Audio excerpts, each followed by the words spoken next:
మీ first cinema నటన ఎలా మొదలైంది? నా ఫస్ట్ మూవీ కోరుకున్న ప్రియుడు మార్కెట్లోకి వచ్చేంత వరకు నేను చచ్చిపోయాననే ఒక టాకు. ఇండస్ట్రీలో రకరకాలు అంటారు కదా, ఇప్పుడు పరిచయం చేస్తామని తీసుకెళ్ళి మోసం చేసేవాళ్ళు ఉండరు. నచ్చి అడిగిన వాళ్ళు చాలా మంది ఉన్నారు. నన్ను పెద్దవాళ్ళు ఎవరైనా అంటే తెలుసు? చాలా పెద్ద పెద్ద వాళ్ళు, బ్రహ్మానందం గారు, బాబు మోహన్ గారు కూడా. రిసార్ట్ లాగా ఉన్నాయి అన్నమాట.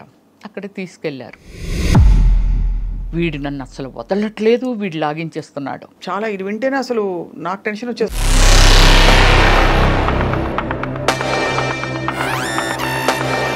మొహమాటం లేకుండా, ఇబ్బంది పడకుండా ఆ బట్టలు వేసుకున్నప్పుడు, క్యారెక్టర్స్ చేసినప్పుడు ఎప్పుడు అనిపించలేదా?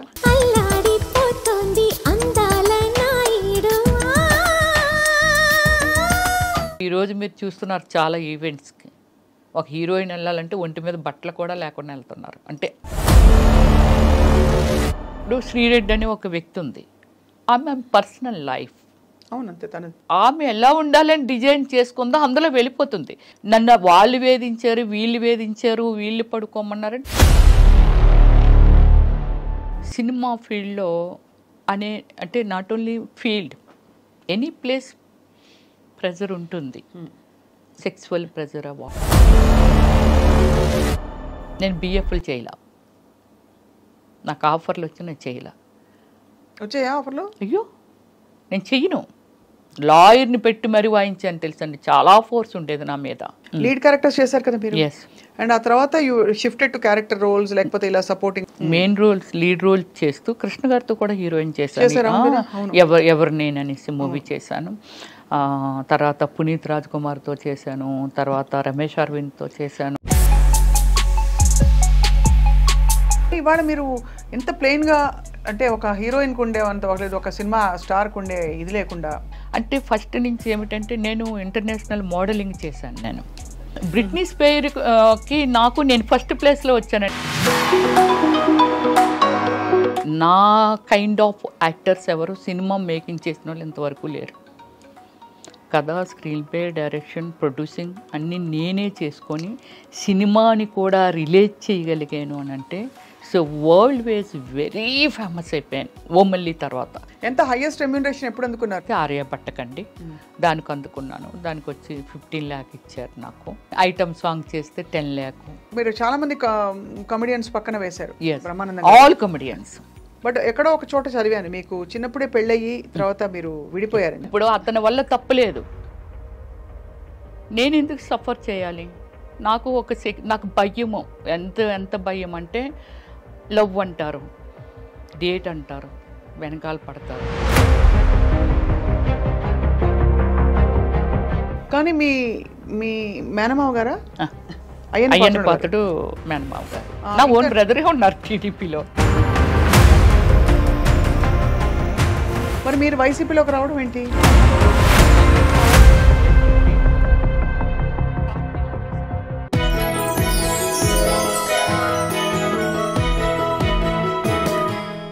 Hello and welcome to this special episode on iDream. క్వీన్కి స్వాగతం. ఇవాళ మన క్వీన్ ఆవిడ ఒక అద్భుతం, ఒక మ్యాజిక్ అని చెప్పాలి. ఎందుకంటే చాలా పాత్రలు పోషించారు జీవితంలో. తెరపై అనేక రకాల పాత్రలు పోషించి 9 భాషల్లో నటించడంతో పాటు ఒక సినిమాకి దర్శకత్వం వహించి 2 నంది అవార్డులు అందుకుని, అంతేకాకుండా జాతీయ స్థాయిలో ఎన్నో అవార్డులు అందుకున్న నటి. అంతేకాకుండా కామెడీ ట్రాక్కి కేర్ ఆఫ్ అడ్రస్గా మారిన నటి ఒక టైంలో. అండ్ మెయిన్ క్యారెక్టర్స్తో పాటు కామెడీ పాత్రలు చేస్తూ, అలాగే స్పెషల్ సాంగ్స్ చేస్తూ అనేక విధాల ఆవిడ విస్తరించారు. వీటన్నిటితో పాటు రాజకీయాల్లోకి అడుగుపెట్టారు. అండ్ వీళ్ళకి రాజకీయాల్లో ఈవిడికి చాలా దగ్గర బంధువులు, ఆరుతేర నాయకులు ఉన్నారంటే ఎవరు నమ్మరు. But she remains to be very humble and low profile. And let's meet the one and only Ramyasri garu. Ramyasri గారి జీవితంలో చాలా విషయాలు, అంటే ఇన్ని పనులు చేయడానికి ఎలా వచ్చిన టైము, స్ఫూర్తి, ఇప్పుడేం చేస్తారో కనుక్కుందాం. రమ్యశ్రీ గారు నమస్కారం, thank you very much. Doctor Ramyasri అని పరిచయం చేయాలి నేను. సో డాక్టర్ రమ్యశ్రీ గారు, డాక్టరేట్ ఎప్పుడు వచ్చిందండి మీకు? నాకు 6 years అయిందండి డాక్టరేట్ వచ్చి. సో మీరు నిత్యం అలా స్ఫూర్తి ప్రవాహంలా వెళ్ళిపోతున్నారు లైఫ్లో?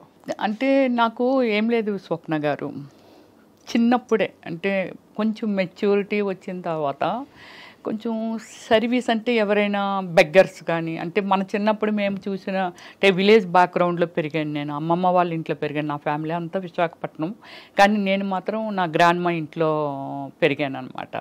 నియరెస్ట్ ఏ కోడూరు అని అక్కడ స్టడీ చేశాను అనమాట. 10th క్లాస్ వరకు అక్కడ చేశాను. తర్వాత ఇంటర్మీడియట్ దేవరాపల్లి అని, అంటే విలేజ్ బ్యాక్గ్రౌండే అంతాను.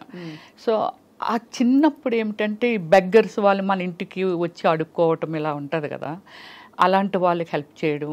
నా ఫ్రెండ్స్ ఎవరైతే ఉన్నారో, ఏది 5th స్టాండర్డ్లో చదువుతున్న ఏజ్లో ఈ ఎస్సీ అమ్మాయిలు కానీ ఇలాంటి వాళ్ళకి, అయ్యో వాళ్ళు ఏంటి మనం తిన్నట్లేరు, మనం ఉన్నట్లేరు అని అనుకొని వాళ్ళకి చాటుగా అవి ఇవి ఇచ్చేయటం.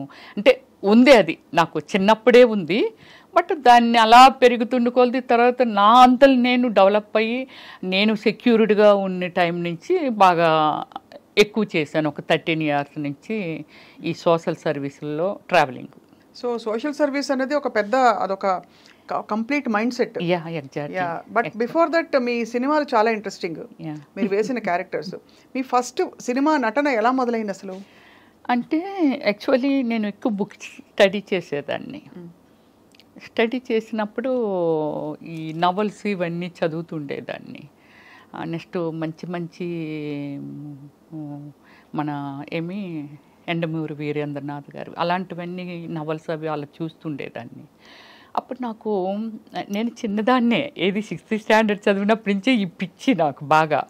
సో ఈ శ్రీదేవ్ గారు, విజయశాంత్ గారు ఇలా ఉంటున్నప్పుడు 6th స్టాండర్డ్లో హై స్కూల్ టైంలోనే నాకు చాలా లాంగ్ హెయిర్ ఉండేది, ఫేర్గా ఉండేదాన్ని, బాగానే. అంటే 6th స్టాండర్డ్ అంటే మెచ్యూరిటీ కూడా లేని ఏజ్ అది. బట్ ఆ ఏజ్లోనే కామెంట్స్ అనమాట, అబ్బా నువ్వు చాలా అందంగా ఉంటావు, నువ్వు శ్రీదేవి అయిపోవచ్చు, నువ్వు విజయశాంతి అయిపోవచ్చు, ఇలా అనమాట. అది నా బ్రెయిన్లో బాగా ఫీడ్ అయిపోయింది. సో అలా ఏజ్ పెరుగుతున్న కొలది నాకు ఈ లోపల ఉండిపోయింది. కానీ it's a very nice family background. Cinema background అనేది కొంచెం కూడా లేని ఫ్యామిలీ అది. అంటే cinema nice family background, cinema background లేదంటే సినిమా నైస్ కాదనుకుంటా. నో, దానికి చాలా వ్యతిరేకంగా మాట్లాడిన మనిషిని. అంటే సినిమా అంటే తప్పు కాదు, సినిమా ఏంటనేది మళ్ళీ మీకు చెప్తాను స్వప్న గారు, తప్పకుండా. అయ్యో 100% ఆ పాయింట్ మీకు మళ్ళీ మీరేంటంటే, అంటే సినిమా ఇండస్ట్రీతో కాకుండా కాదు, ఇంటిలోంచి లేడీస్ని మామూలుగా బయటకు రానిచ్చేవాళ్ళు కాదు. నేను చదువుకోవాలనుకున్నా సరే మాకు ఆ రోజుల్లోనే అంబాసిడర్ కారు ఉంటే అక్కడికి పంపించేవారండి డ్రైవర్నిచ్చి. మా ఊర్లో లేదు కాబట్టి, హై స్కూల్ లేదు కాబట్టి. కానీ ఏదైనా మూవీకి వెళ్ళాలన్న ఫ్యామిలీ అంతా కలిసి వెళ్ళటము, లేడీస్ని ప్రత్యేకంగా లేడీస్ని బయటకు పంపరు. కానీ నాకు ఇది ఒకటి ఇంట్రెస్ట్ అలా పెరిగిపోతుంది. 10th క్లాస్ అయిపోయిన తర్వాత నాకు జిల్లా పరిషత్ చైర్మన్ కృష్ణమూర్తి గారు అనేసి వాళ్ళ అమ్మాయి పద్మప్రియ అని ఒక ఆమె ఉంది, నాకు మంచి క్లోజ్ ఫ్రెండ్. నా భావాలన్నీ తనతో షేర్ చేసేదాన్ని. సో చేసినప్పుడు మరి ఏం చేద్దాం అనుకుంటున్నాను, actually my name original name Sujatha. So మరి ఏం చేద్దాం అని అనుకుంటున్నాను. లేదు నేను ఎలా అయినా చేయాలి. చెన్నై వెళ్ళాలంటే నాకు లాంగ్వేజ్ రాదు అంటే అప్పటికి ఆల్మోస్ట్ నేను 97లో వచ్చాను, ఇక్కడికి వచ్చేసింది ఇండస్ట్రీ. సో నేను వెళ్ళాలి. అప్పుడు తను ఏం చేసిందంటే, మీకు ఒక పెద్ద, ఇప్పుడు ఫస్ట్ టైం నేను రివీల్ చేస్తున్నాను, TV9 రవిప్రకాష్ గారు ఉన్నారు కదా, అక్కడి నుంచి తనకు ఒక ఫ్రెండ్ తెలిస్తే, తను కూడా ఉమెన్ కదా, సో అందుకని ఇంకో ఫ్రెండ్కి బెత్తాయించి సుజాతలుగా హైదరాబాద్ వెళ్తానంటుంది, మూవీస్లో చేస్తానంటుంది. అబ్బా నాకు భయం అనిపిస్తుంది, వాళ్ళ ఫ్యామిలీకి ఏం చెప్పాలి అది ఇదని. కానీ నేను పంపించినట్టు వాళ్ళ ఫ్యామిలీకి తెలియకూడదని ఇంకొక పర్సన్కి అప్పచెప్పింది. ఆ పర్సను రవిప్రకాష్ క్లోజ్ ఫ్రెండ్స్. అప్పుడు రవిప్రకాష్ గారి దగ్గరికి నన్ను పంపించారు. So travelling it very short time, ఒక 3 days ఎంతో రవిప్రకాష్ గారితో ట్రావెల్ చేశాను. నన్ను బండి మీద రామానాయుడు స్టూడియోకి తీసుకొని వెళ్ళారు. ఆ బ్యాక్ నుంచి తీసుకొని వెళ్తే లక్కీగా ఏమిటంటే రామానాయుడు గారు కలిశారు. షూటింగ్ జరుగుతుంది, ఏదో తాత మనవడు సంథింగ్ ఏదో రిసీవ్ చేసుకున్నారు. ఇప్పటికీ రాజా ఉన్నాడు, రాజా తెలుసు, ఎగ్జిక్యూటివ్ మేనేజరు. సో రాజా లోపలికి ఆయన దగ్గరికి తీసుకెళ్తే, ఏమైనా డ్రామాలు అవి చేసావని అడిగారు రామానాయుడు గారు. అన్నిటికీ నాది ఏంటంటే వాయిస్ లేదు, ఇదే అన్నిట్లకి ఇదే. నీకు మాటలు వచ్చా అని అడిగారు, అన్నీ అడిగారు. ఫోటోలు ఉన్నాయి, కొన్ని ఫొటోస్ ఉన్నాయా? లేదు. ఎక్కడి నుంచి వచ్చావు? వైజాగ్ నుంచి. మీ పేరెంట్స్ ఏం చేస్తారు అని అడిగారు. సార్ మా అన్ని గోల్డ్ బిజినెస్లు అవి సార్, డాడీ కూడా పొలిటికల్ ఫార్మరు, ఇవన్నీ చెప్పాను. మంచి కుటుంబం నుంచి వచ్చావమ్మా, వెళ్ళిపో, నీకేం తెలియదు, ఫోటో లేవు, ఎక్కడ చెయ్యలేదు, డాన్స్ రాదంటున్నావు, ఏది రాదంటున్నావు కదా, వెళ్ళిపో అని. లేదు సార్ నేను వెళ్ళను సార్, వచ్చేసాను సార్. అప్పుడు ముప్పలేని శివ గారు తాజ్మహల్ సినిమా పెద్ద హిట్ ఇచ్చారు. ఆయన మన జర్నలిస్ట్ కాలనీలో వేరే మూవీ కాకినాడ ప్రొడ్యూసర్తో మూవీ స్టార్ట్ చేస్తున్నారు. నేను వెళ్ళేసరికి అలీ, అనంతో, వంశీ గారు ఫ్రెండు, వాళ్ళందరూ అక్కడ ఉన్నారు. నేను వెళ్ళేసరికి డైరెక్టర్ గారు లేరు. ఏంటమ్మా సినిమాలు చేయడానికి వచ్చామని కింద మీద చూస్తే వచ్చానన్న. నేను డైరెక్టర్ రమ్మన్నారా అన్నారు. రామానాయుడు గారు పంపించారు సార్ అని. నన్ను కొంచెం ఏమొచ్చు నీకు, ఏం చేస్తావు నువ్వు, ఎర్రబస్సు ఎక్కి వచ్చేసావా, ఇలా మాట్లాడేవాళ్ళు.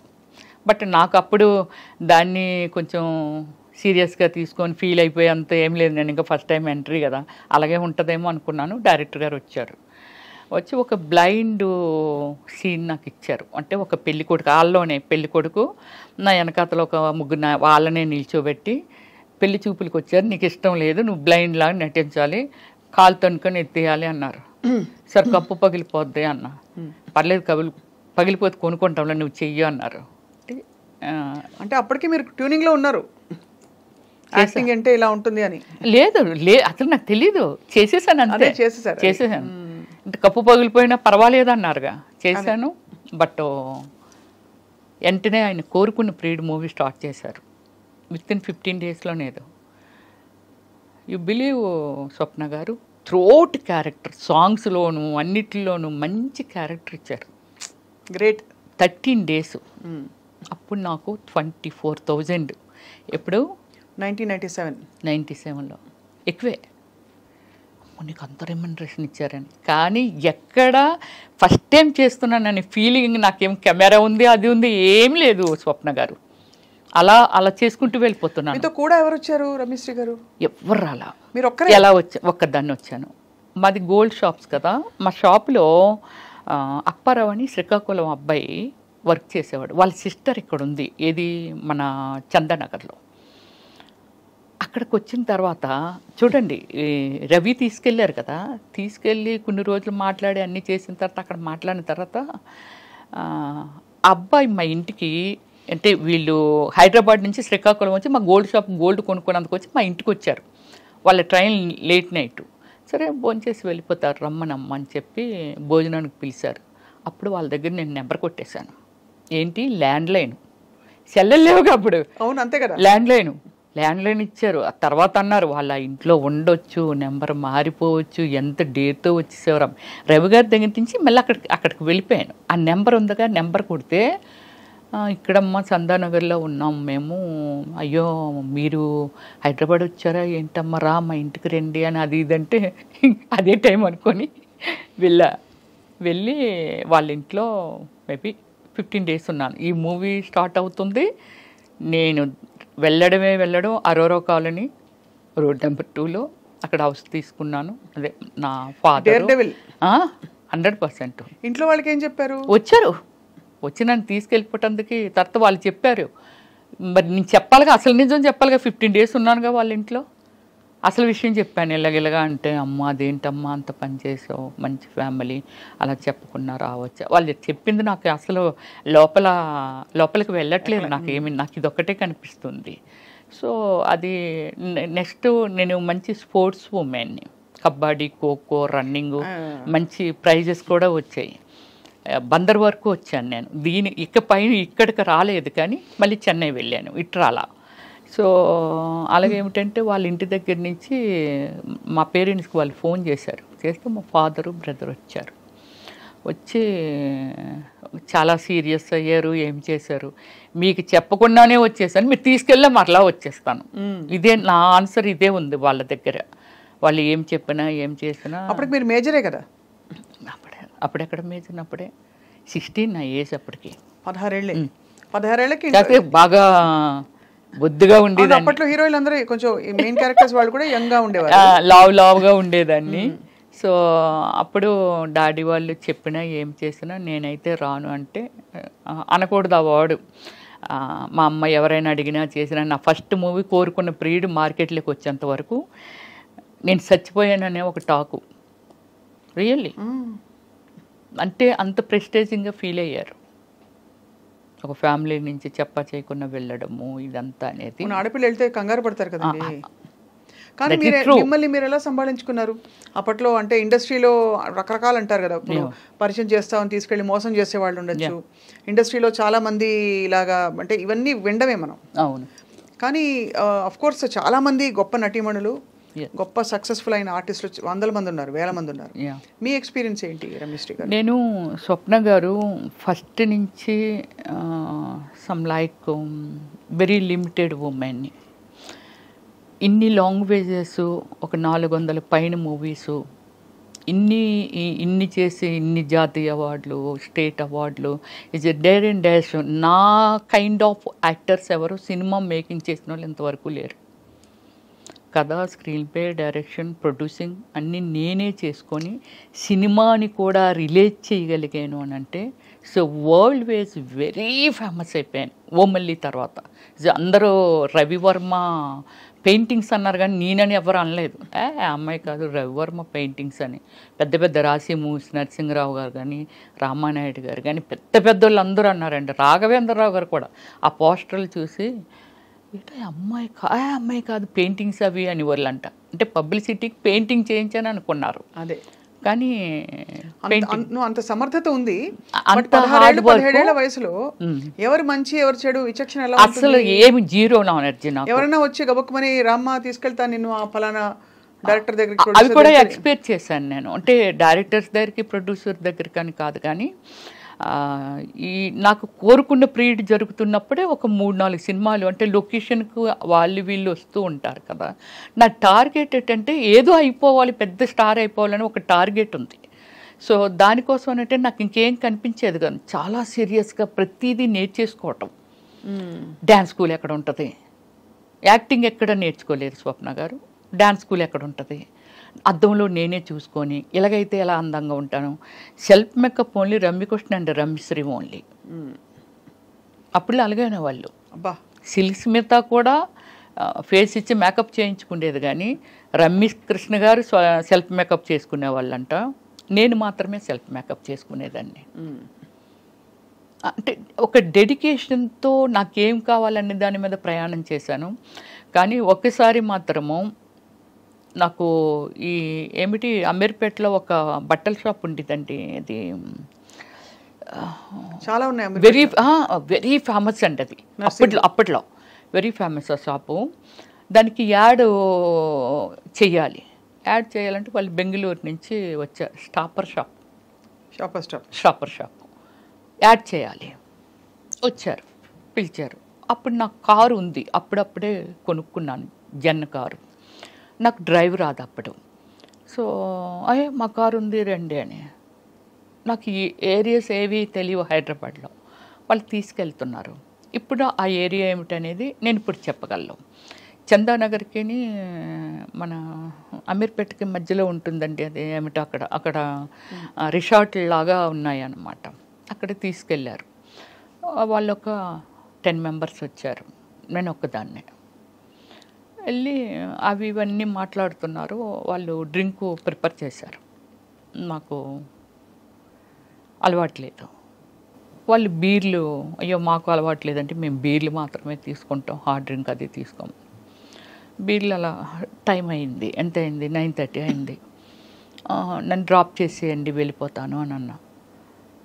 ఉన్నట్టు మేడం పంపించేస్తామని 10 అయింది నైట్. పంపట్లా 10:45. అప్పుడు ఈ సెక్యూరిటీ డిపార్ట్మెంట్, పోలీస్ డిపార్ట్మెంట్ ఉంటుంది కదా, వాళ్ళు వచ్చారు. వస్తే నేను వాళ్ళతో చెప్పాను, సార్ నేను వెళ్ళిపోతాను అంటున్నాను అంటే, మరి వీళ్ళు మీకు తెలుసు అంటే, తెలుసు సార్, బెంగళూరు ప్రొడ్యూసర్స్ వీళ్ళు అని చెప్పాను నేను. సరే మరి వాళ్ళందరూ ఉన్నారు కదా, అయితే ఇంకా టైం అయిపోయింది వెళ్ళిపోండి అని అన్నారు. అంటే ఇంకొక 10 minutes కూర్చొని, ఎందుకంటే వాళ్ళు అక్కడే తిరుగుతున్నారు, పోలీసులు తీసుకెళ్తున్నారు. ఎర్రగడ్డ దాటిన తర్వాత ఫ్లైఓవర్ ఉంది చూసారా, ఆ ఫ్లైఓవర్ మీదకి వస్తున్నప్పుడు వాళ్ళు ఎందుకో మాటి మాటికి కారు దిగడం, బానెట్ ఎత్తడం ఇలా చేస్తుండేవాళ్ళు. సో ఏంటి వీళ్ళు ఎలా దిగుతున్నారు, ఇన్నిసార్లు దిగుతున్నారు, కారు రిపేర్ అయితే ఆగిపోద్ది కదా అనిపించేది నాకు. అక్కడికి వచ్చిన తర్వాత ఏమైందంటే, నన్ను అంటే ముందున ఒక ఆయన కూర్చున్నాడు, నా పక్కన ఇద్దరు కూర్చున్నారు, వేరే కారులో వెనకాల వస్తున్నారు. ముందుని ఒక కారు 10 మంది వాళ్ళు. సో కారు నా పక్కన కూర్చున్న ఆయన కొంచెం వల్గర్గా బిహేవ్ చేయడం మొదలుపెట్టాడు. అమ్మ బాబాయ్. వెనకన కూర్చొని నేను ఎప్పుడు అబ్జర్వ్ చేశానంటే, బానెట్ ఎత్తి కారులో ఏదో వాటర్ పోస్తున్నట్టు పోసి పక్క పంపేశాడు ఆ నీళ్ళు. రమ్య గారు, నాకు పేరు రామానాయుడు గారే పెట్టారు. రమ్యకృష్ణ, రవలి, రంభ వీళ్ళందరూ సక్సెస్ఫుల్ ఉమెన్స్ ఫిల్మ్ ఫీల్డ్లో. అందుకని 6 letter వచ్చేలాగా రమ్య అంటే మరి బోడుగా ఉంది. రమ్యకృష్ణ కూడా రమ్య అని అంటాము మేమందరమేని. ఏదైనా తోక తగిలిస్తే బాగుంటుందేమని చూచుకు అని చెప్పి శ్రీ పెట్టారు పక్కన రామానాయుడు గారు నాకు అప్పుడు.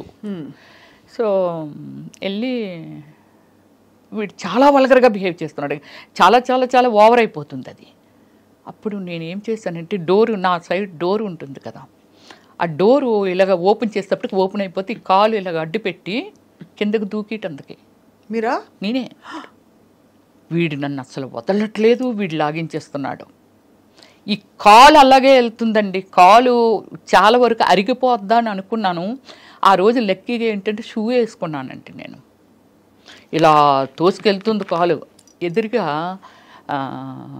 సెకండ్ షో మూవీ వదిలితే ఫాదరు ఆ అబ్బాయి, అంటే చాలామంది వెళ్తున్నారు వస్తున్నారేమో, ఈ రూట్ గుండా వస్తూ ఉంటే అప్పుడు నా కాలు డోర్ ఓపెన్ అయ్యి కదా ఉంది, ఇటువైపు వస్తున్నారు వాళ్ళు, డోర్ ఓపెన్ అయ్యి ఉంది. ఎప్పుడైతే ఓపెన్ అయ్యి ఉండి నా కాలు ఉందో, ఆ పెద్ద ఆయన ఉన్నారు కదా, అమ్మ ఇది ఏదో ఏంటి ఆ కాలు డోర్ ఏదో డోర్ ఓపెన్ అయిపోయింది, డోర్ కాపాడండి అంటున్నాను నేను.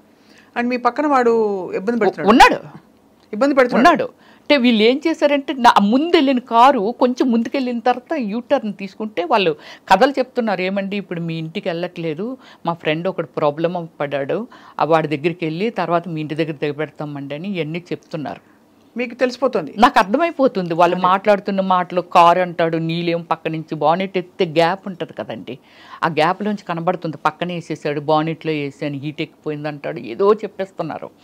నాకు భయం వేసి అలా చేస్తే, మీరు నమ్మరండి, గాడ్ లాగే ఆ అబ్బాయి ఆయన వాళ్ళ వెనకాతలు ఇంకోళ్ళు ఎవరో వస్తున్నారు. వీళ్ళు ఎప్పుడైతే కారు ముందుకు వచ్చి ఇలాగ ఆపారో, వెనకాల వచ్చిన వాళ్ళు కూడా పక్కన ఇలాగ ఆపారు. కారు స్పీడ్గా వచ్చి ఆపితే, ముందు అమ్మాయిని దింపండి అని అంటే, ఎవరమ్మా వాళ్ళు అన్నారు. సరే ఇలాగ నాకు ఒక యాడ్ ఇప్పిస్తామని చెప్పి నన్ను తీసుకొచ్చారండి. చాలా రోజులు నాతో ఫోన్లో మాట్లాడారు ఆ పెద్ద ఆయన. సో ఇది అప్పుడు నన్ను కిందకి దించి మొత్తం బాడీ ఎంత ఉడికిపోయి, బాడీ అంతా స్వెట్టింగ్ వచ్చేస్తుంది అనమాట. అప్పుడు ఆయన దగ్గరుండి బండి మీద అబ్బాయినేమో నువ్వు ఇలాగ వెళ్ళిపో అమ్మ, నేను దిగబెట్టి వచ్చేస్తాను ఆమెని అని చెప్పి నన్ను మా ఇంటి వరకు అరోరా కాలనీలో ఉండేదాన్ని నేను. చిన్నవారు అప్పుడు చాలా మీరు? ఏది చిన్నదాన్ని అన్నారు. అందము చందము లేని రోడ్డు అంటూ పోయిన పిల్లల్ని ఎవరిని వదలట్లేదమ్మా, ఇంత అందం ఉంది, ఇంత ఉంది, ఎవడు ఏది చెప్తాలని నమ్మేసి వచ్చేస్తావా, దేవుడు పంపినట్టుగా మేము ఏదో వస్తున్నాం కాబట్టి సరిపోయింది, లేకపోతే నీ లైఫ్ ఏంటమ్మా, తప్పు కదా, అలాగే ఎవరైనా రమ్మంటే అలాగే వెళ్ళిపోవచ్చు. That is first and last. అంతే, మీకు అలాంటి ఎక్స్పీరియన్స్? అంతే. చాలా ఇది వింటేనే అసలు నాకు టెన్షన్ వచ్చేస్తుంది. మీరు నమ్మరు, ఆ రోడ్డు మీద నిలబడలేకపోయాను, కిందకు వచ్చి చాలా దూరం నుంచి షూ మొత్తం అంతా అడుగునంత కచ్చగా అయిపోయింది. అదే, అంటే మీరు తప్పించుకోవడానికి ప్రయత్నించారు, వాళ్ళు ఏదో చేద్దామని ట్రై చేశారు. సో ఇది సినిమా అయిన తర్వాతే, కోరుకుంటూ ప్రీడ్ అయిపోయింది. తర్వాత ఆషాఢం పెళ్లి కొడుకు చేశాను, తర్వాత ఏవో ఇంకొక 2-3 సినిమాలు చేశాను. అలా మీకు పెరుగుతూ మీకు క్యారెక్టర్స్ ఏం వస్తున్నాయని లీడ్ క్యారెక్టర్స్ చేశారు కదా మీరు. అండ్ ఆ తర్వాత you shifted to character roles, లేకపోతే ఇలా సపోర్టింగ్ రోల్స్? నేను స్టార్టింగ్ నుంచి మిక్స్డ్ ఇవి చేశాను, మెయిన్ రోల్స్, లీడ్ రోల్ చేస్తూ కృష్ణ గారితో కూడా హీరోయిన్ చేశాను. ఎవరు నేననేసి మూవీ చేశాను. తర్వాత పునీత్ రాజ్ కుమార్తో చేశాను, తర్వాత రమేష్ అరవింద్తో చేశాను, అదే సూర్యతో విక్రమ్ గారితో చేశారు. విక్రమ్ గారితో చేశాను. అంటే నేను ఎలా అయిందంటే నాకు ఎవరు గాడ్ ఫాదర్ లేరు ఫిల్మ్ ఇండస్ట్రీలో.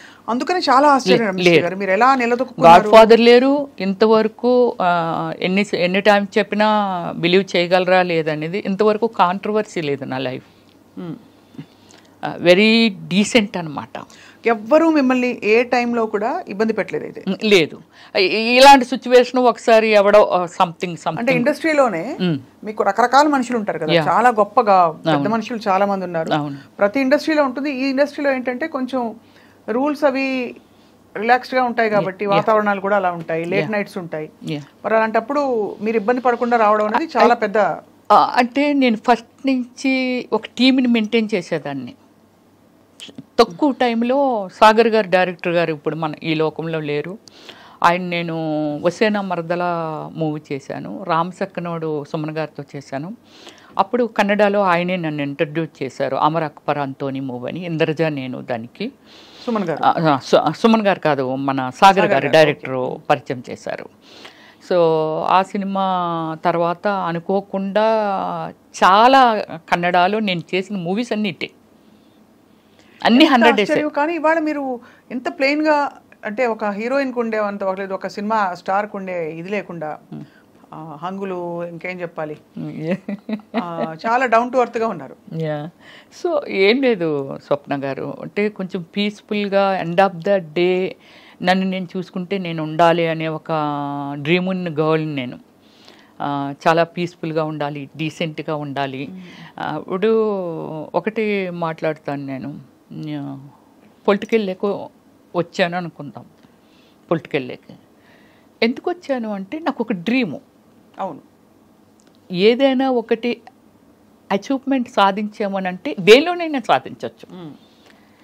ఫస్ట్ మనకి ఒక గోలు డ్రీము అంటే ఒక ఫ్యాషన్ ఉంటే దాన్ని ఏదైనా చెయ్యొచ్చు అనేది. రైట్. దీనితో రాజకీయంలోకి వచ్చాను. ఎందుకు వచ్చాను అని అంటే సంథింగ్ ఒక బ్రాండ్ క్రియేట్ చేయాలి నా వరకు. అంతే, ఒక అధిష్టానాన్నే ఒక బ్రాండ్ చేయాలనేది కాదు, నా వరకు నేను ఒక బ్రాండ్గా తయారవ్వాలి. అంతే. పొలిటికల్ అంటే ఏమిటి, ఓకే పొలిటికల్ ఎందుకు వెళ్ళాము, ఏం చెయ్యాలని అనుకున్నాము, దానికి ప్రభుత్వం నుంచి ప్రజలకి మనం ఓన్లీ మీడియేటర్ మాత్రమే. అవును, ఇది నిజమే కదా, ప్రభుత్వానికి ప్రజలకి మీడియేటర్ మాత్రమే మనం అక్కడి నుంచి వీళ్ళ అవసరాలు ఏంటి, వాళ్ళకి అక్కడి నుంచి మనకి ఏం ఫండింగ్ వస్తుంది, మనం ఏం యూటిలైజ్ చేసామనేది ఒక్కటే రాజకీయం, అంతే నాకు తెలిసింది. కరెక్ట్. ఈ భావంతోనే నేను పొలిటికల్లోకి వెళ్ళాను, నేను ఏదో చెయ్యాలి. కానీ మీ మీ మేనమావ గారా? అయ్యన్న పాత్రుడు మేనమావ గారు నా ఓన్ బ్రదరే ఉన్నారు టీడీపీలో. ఓకే. రామానాయుడు. ఓహో. మాడుగుల మన బూడి ముత్యాలనాయుడు గారి మీద కంటెస్టింగ్ పర్సన్ బ్రదరే. 2014, 2019. మరి మీరు వైసీపీలోకి రావడం ఏంటి అంటే దీనికి కారణం ఏమిటంటండి, ఇప్పుడు పార్టీలు తీసేద్దాం, ఇది మనకొద్దు. నాకున్నది రాజశేఖర రెడ్డి గారి ఇంటి వెనకాల శర్మిలా హౌస్ ఉంది కదా, అరోరా కాలనీయే కదా, అక్కడే నా ఇల్లు ఉండేది. నేను వాకింగ్ అంతకు వెళ్తేప్పుడు అప్పుడప్పుడు ఇలా లుంగి, ఆయన అప్పుడు రాజశేఖర రెడ్డి గారికి పదవులు ఏమి లేవు, ఇలాగా లుంగి పంచి కట్టుకొని ఒకసారి నన్ను పలకరించారు ఆయన. ఏంటమ్మా ఇంత చెల్లో ఇంత అర్లీ మార్నింగ్ వెళ్ళిపోతున్నాం అంటే, సార్ వాకింగ్ సార్ అంటే, మంచి ఫెమిలియర్ ఫేస్ లాగా ఉంది. దానికి ముందు ఏం చేశామంటే మోహన్ బాబు గారు ప్రెసిడెంట్ మా అసోసియేషన్కి, ఏదో మాట్లాడడం కోసమని కొందరు మెయిన్ ఆర్టిస్టులు అందరమే సార్ వాళ్ళ ఇంటికి వెళ్ళాము. ఆయన ఇచ్చిన మనుషులకి ఇచ్చిన రెస్పెక్ట్ అండి అసలు ఒకసారి వెళ్తే ఎవరు మర్చిపోలేరు. అది రాజశేఖర రెడ్డి గారు దగ్గర ఉన్నది, అది నేను చూశాను. తర్వాత ఈ ఆరోగ్యశ్రీ వీళ్ళు సోషల్ సర్వీస్ పిచ్చి ఉందిగా నాకు. అపోలో హాస్పిటల్కి మనం వెళ్ళామనుకోండి, ఇప్పుడు మన తెలంగాణ వాళ్ళు కచ్చలు వేసి ఇక్కడ చెవులు ఇవన్నీ పెట్టుకొని అక్కడ హాస్పిటల్లో కనబడితే, ఇది స్టార్ హాస్పిటల్, ఇందులో కూడా వీళ్ళు ఎలా ట్రీట్మెంట్ తీసుకోగలుగుతున్నారో, వీళ్ళు చాలా పేదవాళ్ళు కదా అని ఒక ఫీలింగ్. వాళ్ళ దగ్గర డైరెక్ట్ వెళ్ళి అడిగేయటమే, అవ్వా నువ్వు ఇలాగ వచ్చావు కదా, లేకపోతే ఇది ఇలాగా అంటే ఏ కైండ్ ఆఫ్ ఏజ్ ఉంటే వాళ్ళని అలాగా వరుసలు కలిపి మాట్లాడేదాన్ని నేను. మాట్లాడుతా మా ముసలోడు ఉన్నాడు, అమ్మ తండ్రి రాజశేఖర్ రెడ్డి గారు ఆరోగ్యశ్రీ ఇచ్చారు కదమ్మా, దానికని ఇక్కడ ఆపరేషన్ చేయించడానికి వచ్చాను. అలాగే నేను రికమెండేషన్లే గ్యాస్ట్రాలజీల దగ్గరికి వాళ్ళ దగ్గరికి, ఆ గ్యాస్ట్రాలజీగా నాకు తెలుసు, ఆశా సుబ్బలక్ష్మి గారు తెలుసు, నేను మాట్లాడతాను రామ్మని అలా తీసుకెళ్లేదాన్ని. అలాగే 108 మేము షూటింగ్కి వెళ్ళేవాళ్ళం కదా, రాజమండ్రిలో షూటింగ్ జరుగుతుంటే కుయ్యి కుయ్యి కుయ్యి కుయ్యమనికన్నా వెళ్ళిపోతుంది. నేను డైరెక్ట్ చూడటం అంతవరకు నేనేమీ వినలేదు. వెళ్ళిపోతుంటే పక్కన ముసలిది ఫోన్లే అమ్మ దేవుడిలాగా వచ్చాడు, ఎక్కడ ఏదైనా సరే దిక్కుమాలు సావులు చావకుండా ఒక 5 నిమిషాలు వచ్చి తీసుకొని వెళ్ళిపోయి చాలామందికి ప్రాణదానం చేస్తున్నాడు రాజశేఖర్ రెడ్డి గారని ఒక పెద్ద ఆవిడ అక్కడ ప్రొడక్షన్ పెట్టారనమాట. ఇడ్లీ మిగిలిపోతే ముందు రోజు వద్దమ్మ మేమే వండుకుంటాం అంటే, పర్లేదు తీసుకోండి బాగుంటాయి మా సినిమా వాళ్ళవే అలాగని చెప్పి ఆవిడ అంటుంటే విన్నానండి. అలా విన్ని దాని మీద ఒక ఇంప్రెషన్. దాని తర్వాత జగన్మోహన్ రెడ్డి అన్న ఈ పాదయాత్రలని అవని ఇవని నాకు సర్వీస్ చేయటానికి ఒక సోర్స్ దొరుకుతుంది ఇక్కడ. అయితే అంటే హార్డ్ వర్కరు, నేను హార్డ్ వర్కర్ని కాబట్టి డెఫినెట్లీ నాకు ఒక బేస్మెంట్ దొరుకుతుందని అనుకొని నేను వైఎస్ఆర్సీపీలోకి వెళ్ళడం. ఎప్పుడు ఇంట్లో మరి వారించలేదా వద్దని? ఎందుకు నేను అలాగా ఒకటి స్వప్న గారు, నేను డిసిషన్ మేకర్ని. అదే చిన్నప్పుడే అందరినీ కాదని నేనేమంటానంటే 10 మంది ఒపీనియన్స్ తీసుకుంటే రకరకాలు ఉంటాయి. మనకి ఏమి నచ్చింది అది గుడ్ ఆర్ బ్యాడ్ తీసుకుని కట్టుబడి ఉండాలి అంతే. నేను దాన్నే ఫాలో అవుతాను. అప్పటి నుంచి ఇప్పటి వరకు నేను అదే ఫాలో అవుతాను. అది నష్టమైన కష్టమైన. ఇప్పుడు నాకు ఒక 5 కోట్లు పోయింది అనుకుందాం, నేను ఎవరితో షేర్ చేయను. చాలా స్ట్రాంగ్ సోల్ మీరు.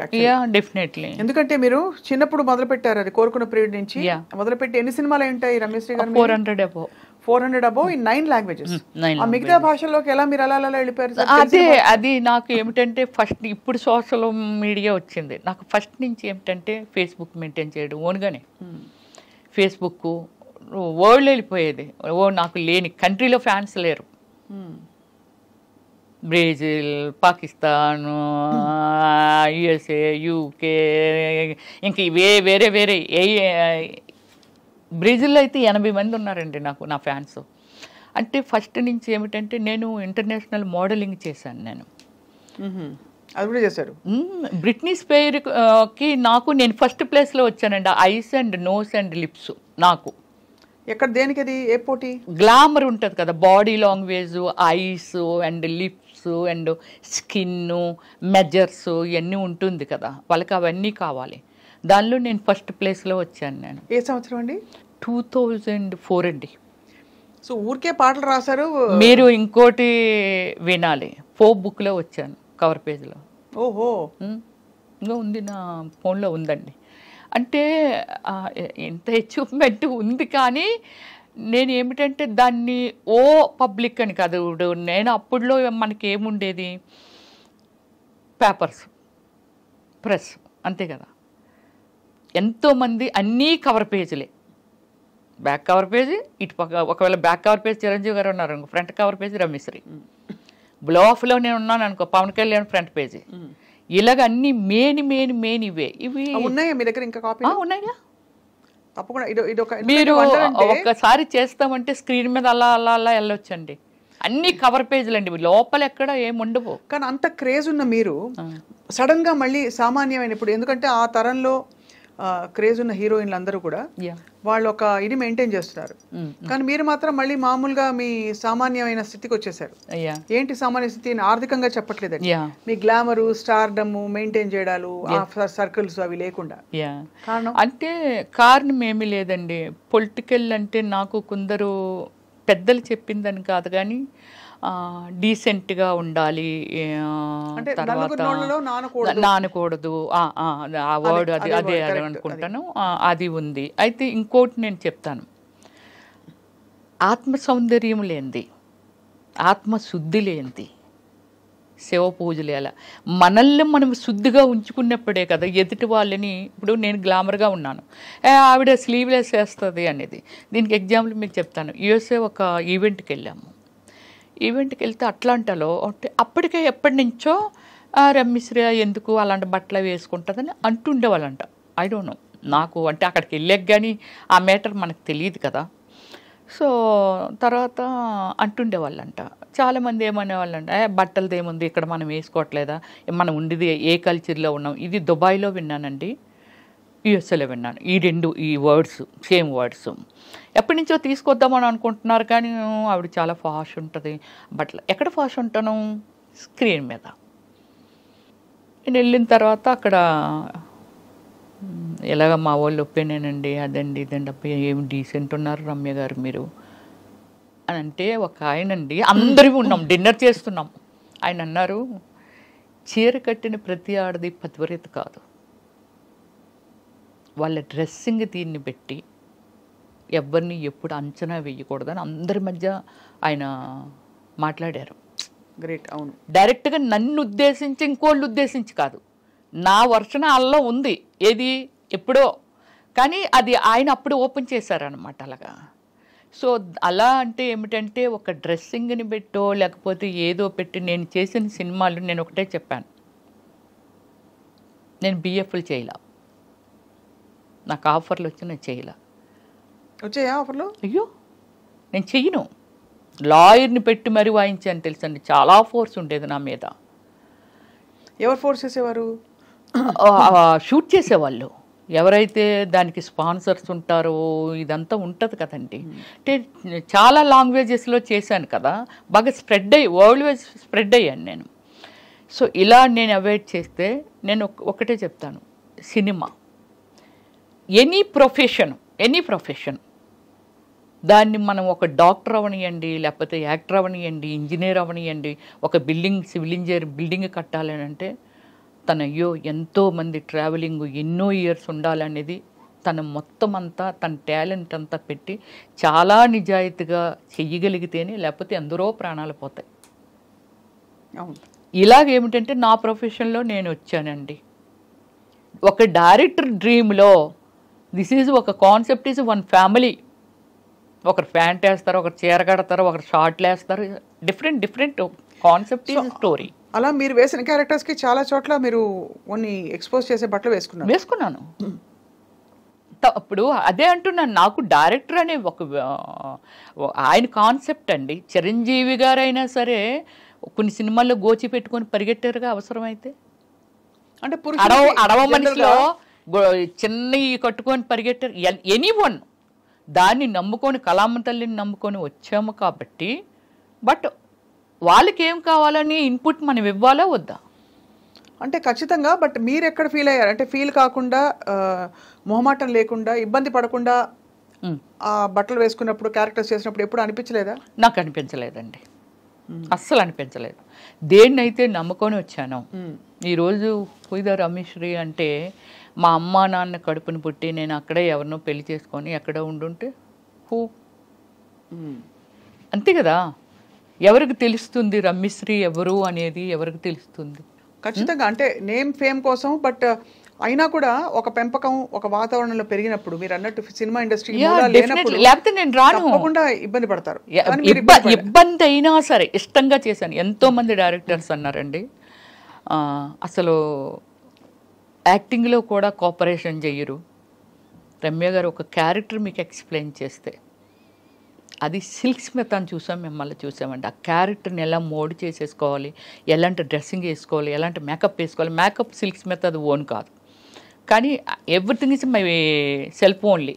కాస్ట్యూమ్ డిజైను నేనే, కలర్ కాంబినేషను నేనే, అన్నీ మొత్తం డిజైన్ చేసేసుకుండేదాన్ని. ఈరోజు సీన్ ఏమిటి, ఎవరెవరు ఆర్టిస్టులు, బ్యాక్గ్రౌండ్ ఏముంటుంది, ఆ బ్యాక్గ్రౌండ్లో నేను ఈ కలర్ చీర కడితే నాకు ఆ కలర్ చీర పంపించేయండి.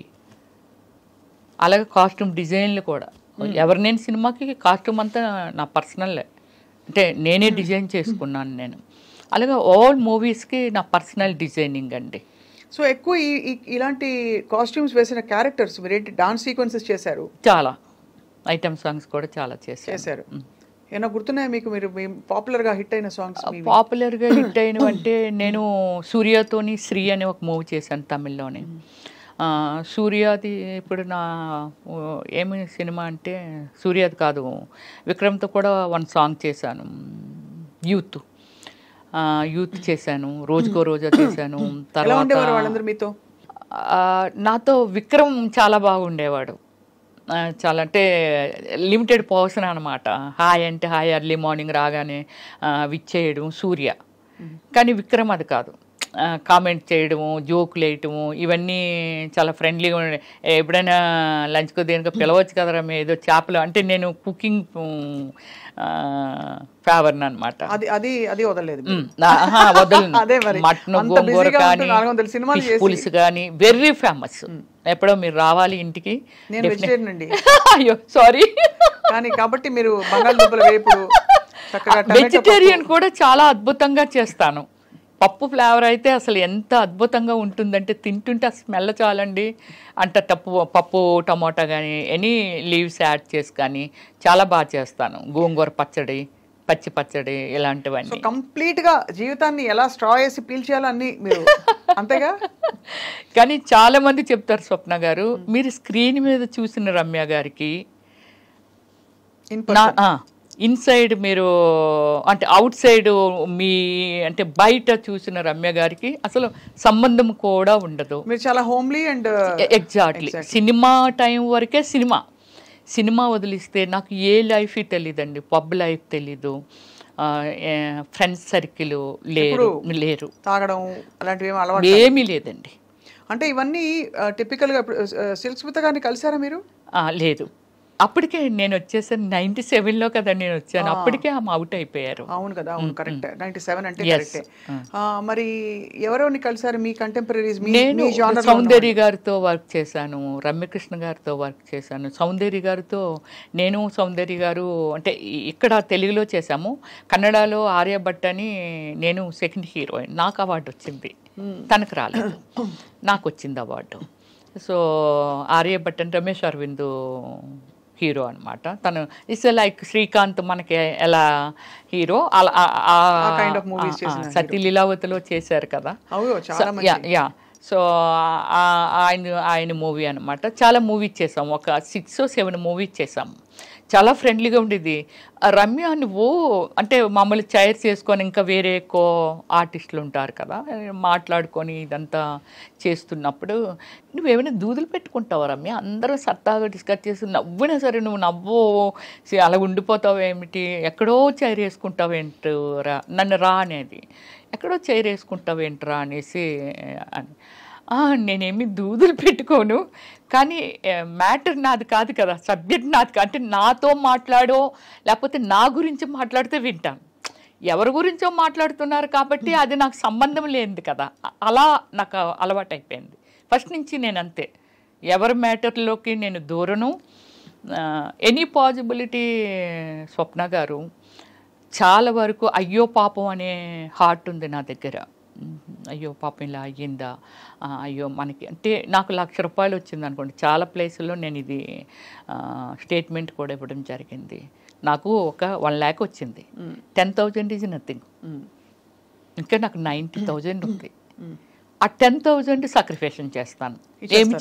ఏమి చెయ్యాలి, దేనికోసం యూజ్ చేయాలి, ఏమిటి అనేది. సో 27 కంట్రీస్ తిరిగాను నేనైతే. ఎంత హైయెస్ట్ రెమ్యూనరేషన్ ఎప్పుడు అందుకున్నారు రమ్య గారు? నేను హైయెస్ట్ రెమ్యూనరేషన్ అయితే ఆర్యభట్టకండి, దానికి అందుకున్నాను. దానికి వచ్చి 15 lakh ఇచ్చారు నాకు. తర్వాత అన్ని ఐటమ్ సాంగ్ చేస్తే 10 lakh. 10 lakhs కూడా. వావ్. సో అయితే మీరు దాన్ని కెరియర్గా మలుచుకుని దాదాపు వెళుతున్న టైంలో మళ్ళీ మీరు చాలా మంది కమెడియన్స్ పక్కన వేశారు. ఆల్ కమెడియన్స్తో, సుమన్ శెట్టితో కూడా చేశాను నేను. ఎలా ఉండేవారు అందరూ? అప్రిషియేటివ్గా అందరూ. నాకు ఎల్బి శ్రీరామ్ గారు నా సినిమాలో కూడా చేశారు కదండి. సో లైక్ ఒక ఫాదర్ లాగా అనిపించేవాళ్ళు. బ్రహ్మానందం గారు, అందరికంటే బ్రహ్మానందం గారితో చాలా ఎక్కువ, హేమ గారి కంటే నేను ఎక్కువ చేస్తుంటాను బ్రహ్మానందం గారితో. బట్ నేనేమిటంటే అంటే అందరికీ తెలుసు చాలా లిమిట్లో ఉంటుంది. రా అమ్మాయి వెళ్ళాడబోదాం, రావచ్చు కదా సరదాగా అని అన్నారు అనుకోండి, నేను ఏదో ఒక పని పెట్టుకునేదాన్ని. అంటే వేరే స్టేట్లో బ్రహ్మానందం గారు కానీ అలా రూమ్లో ఏం చేస్తావు, షూటింగ్ చేసి వచ్చి రావచ్చు కదా సరదాగానా అలా అంటే, సార్ నాకు ఇలాగా మాకు తెలిసిన వాళ్ళు ఉన్నారు అంటే, ఇప్పుడు నన్నేమి కొట్టరు, అలాగే నేను సఫర్ అయింది బాబు మోహన్ గారితో కానీ. సో అంటే వాళ్ళకి అర్థమైపోయేది ఒక 3 డేస్లోనో ఎప్పుడో 1 డే అంటే ఏదో చెప్పొచ్చు, 3rd డేస్ అలా ఉంటాయి కదా, వాళ్ళకి అర్థమైపోయి ఉండేది ఈ అమ్మాయి కావాలని అవాయిడ్ చేస్తుంది అని. ఇప్పుడు నేను చెప్తానండి, హేమా గారు లేకపోతే ఇంకోళ్ళు ఎవరో స్టేట్మెంట్ ఇచ్చారు, బ్రహ్మానందం గారు నా విషయంలో కూడా అలా ప్రవర్తించారండి, బాబు మోహన్ గారు కూడా. ఏ అమ్మాయినే చూస్తారా, మమ్మల్ని చూడరా ఏంటి, అమ్మాయి ఉంటేనే సినిమా ఆడుతుందా అలాగే ఇలాగని చెప్పి నన్ను అవాయిడ్ చేసిన వాళ్ళు అంతే అంతే. సో ఒక మామూలుగా పర్సనల్ లైఫ్స్లోకి మేము వెళ్ళామండి, బట్ ఎక్కడో ఒక చోట చదివాను మీకు చిన్నప్పుడే పెళ్ళయ్యి తర్వాత మీరు విడిపోయారని. విడిపోలేదు. అందుకే మీరు ఒకటి అంటే మీరు దానిలో చాలా బెస్ట్ ప్లేస్లో ఉన్నారు కాబట్టి చూడండి, నా మీద ఎక్కడ ఎవరితోనో లవ్లో ఉన్నదను లేకపోతే వీళ్ళతో డేట్లో ఉందను లేకపోతే సంథింగ్ నాది ఎక్కడ వినరండి. నాకంటూ కొన్ని మోరల్ వాల్యూస్ ఉన్నాయి, దాన్ని నేను ఎంత రెస్పెక్ట్ చేయాలో అంతే రెస్పెక్ట్ చేస్తాను. నా ఫ్యామిలీ దీన్ని ఏ రోజు స్క్రీన్ ముందుకి నేను తీసుకురాలా. Okay, any interview anything that is my personal life, cinema ఫీల్డ్కి సంబంధం లేనిది. ఓకే, ఫ్యాన్స్ క్యూరియాసిటీ ఉంటుంది ఏమిటి అని, బట్ సేమ్ టైం నన్ను ప్రపోజ్ చేసిన వాళ్ళు కూడా అవుట్ ఆఫ్ కంట్రీ, పారిసా లేకపోతే యుఎస్ఆ పెద్ద పెద్ద డాక్టర్లు వీళ్ళంతా ఉన్నారు. నా పాలసీ ఎలా ఉంటుంది అంటే ఇంతకు మించి అయితే మనం తినలేము. హైయెస్ట్ లైఫ్ స్టైల్ అంటే ఇస్ గాడ్ ఇచ్చాడు, ఒక సిస్టమేటిక్గా నేను దాన్ని సెక్యూర్ చేశాను. ఇంకింతకు మించి ఒక బెంచ్ కారు ఎనీథింగ్ లోపల ఇవైతే అవే ఉంటాయి. ఒక లగ్జరీ చూసేసిన తర్వాత ఇంకే కారుకి వెళ్ళిపోయినా అదే ఉంటుంది. 150కి మించి పై వెళ్తే ఏ కారు అయినా అవుటే. నారాయణ గారు అబ్బాయి ఏమయ్యారు అనుకుందాం. అలాంటి చాలామందికి ఇది అవును. ఇంతకు మించి లైఫ్ ఏంటి,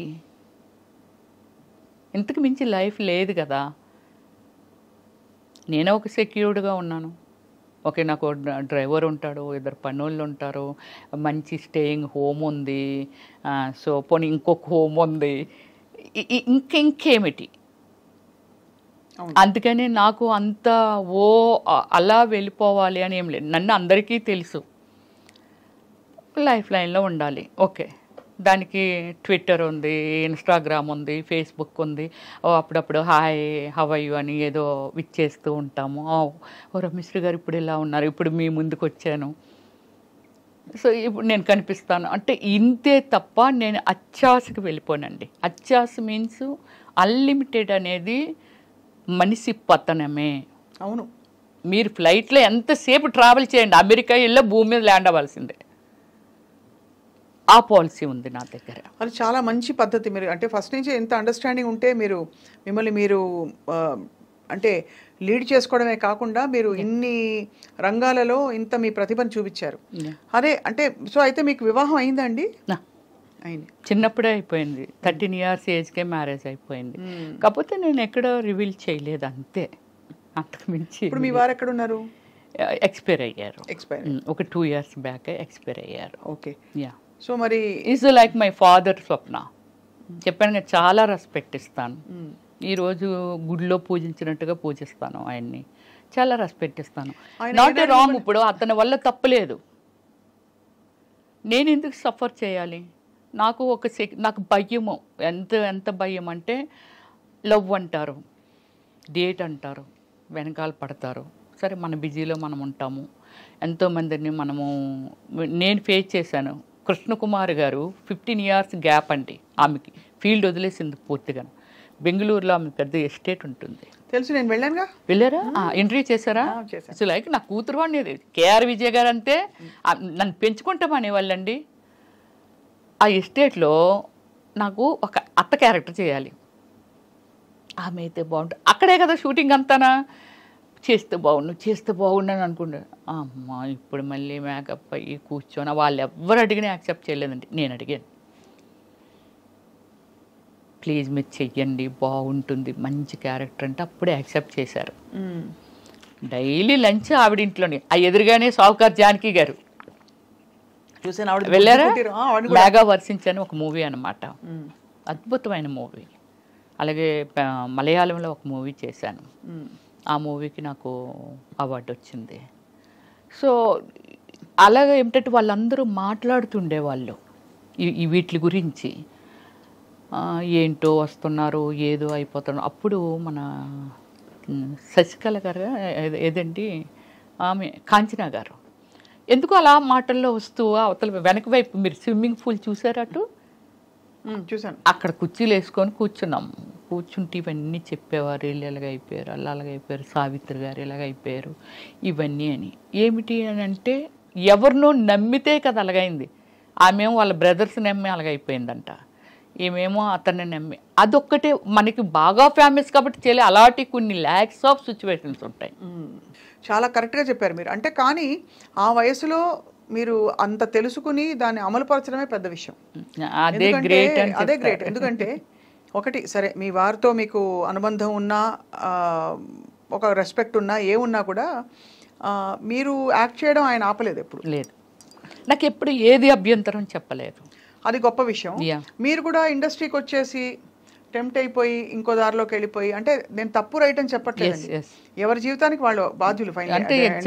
డెఫినెట్లీ ఇప్పుడు అంత గొప్ప నటీమణుల గురించి మనం మాట్లాడుకున్నప్పుడు వాళ్ళ జీవితం అయ్యో ఇలా అయిపోయిందని మీరు చెప్తున్నారే, అలా కాకుండా మిమ్మల్ని మీరు కాపాడుకోగలిగారు. Actually you don't need anybody in your life, ఫ్రాంక్గా చెప్పాలంటే.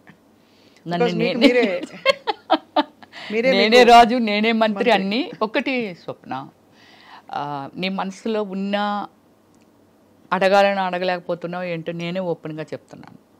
సినిమా ఫీల్డ్లో అంటే not only field, any place pressure ఉంటుంది. Sexual pressure, whatever. House వైఫ్లకు కూడా ఉంటుంది. ఇష్టం అది, దాన్ని ఎవరు మీ అభ్యంతరం చెప్పడం లేదు. నాకు ఒక ఐటెం ఇలా కూర్చొని మాట్లాడుతున్నాను స్వప్న, నువ్వు నాకు నచ్చేయచ్చు, లేకపోతే వీళ్ళు చూస్తున్నాను చాలా ఐటమ్స్ ఉన్నాయి, అందులో ఏదో నాకు నచ్చొచ్చు, ఇది నా హార్ట్ స్పందన. అలాగే ఎవరికి ఎందుకు నచ్చమో, ఒక గ్లామర్ ఉన్నప్పుడు వెంకటేశ్వర స్వామి దగ్గరికి ఎందుకు వెళ్తున్నాము, ఆయన ఏమైనా ఇచ్చేస్తున్నారా, ఇస్తారా మనకు తెలియదు, ఇస్తారా ఎవరు, కానీ నచ్చారు. చాలామంది గాడ్స్ ఉన్నారు కదా. కానీ ఐహిక సుఖాలకి దైవిక సుఖాలకి, దైవిక ఆనందానికి తేడా ఉంది కదా. ఉంది. ఎగ్జాంపుల్ చెప్తున్నాను అంతే. అలాగా మనకి ఏమిటంటే మనం నచ్చిన వాళ్ళు పాపం ఎంతో మంది ఉండొచ్చు, దాన్ని ఎక్స్పెక్ట్ చేయడంలో తప్పులేదు, కానీ బలవంతం పెట్టకూడదు. సినిమా ఫీల్డ్లో కలిసి వర్క్ చేస్తుంటారు. ఇప్పుడు 500 కోట్లు 1000 కోట్లు బడ్జెట్లు వచ్చేసాయి. 5 crores అనుకుందాం. 5 crores పెట్టి ఒక మూవీ మేకింగ్ చేసిన ఒక ప్రొడ్యూసర్కి క్రమశిక్షణ ఉండదంటావా? ఒక డైరెక్టర్ తన సినిమా హిట్ అవ్వాలి, అదవ్వాలి, ఇదవ్వాలి అని ఎంత టెన్షన్లో తన క్రమశిక్షణ ఉండదంటారా?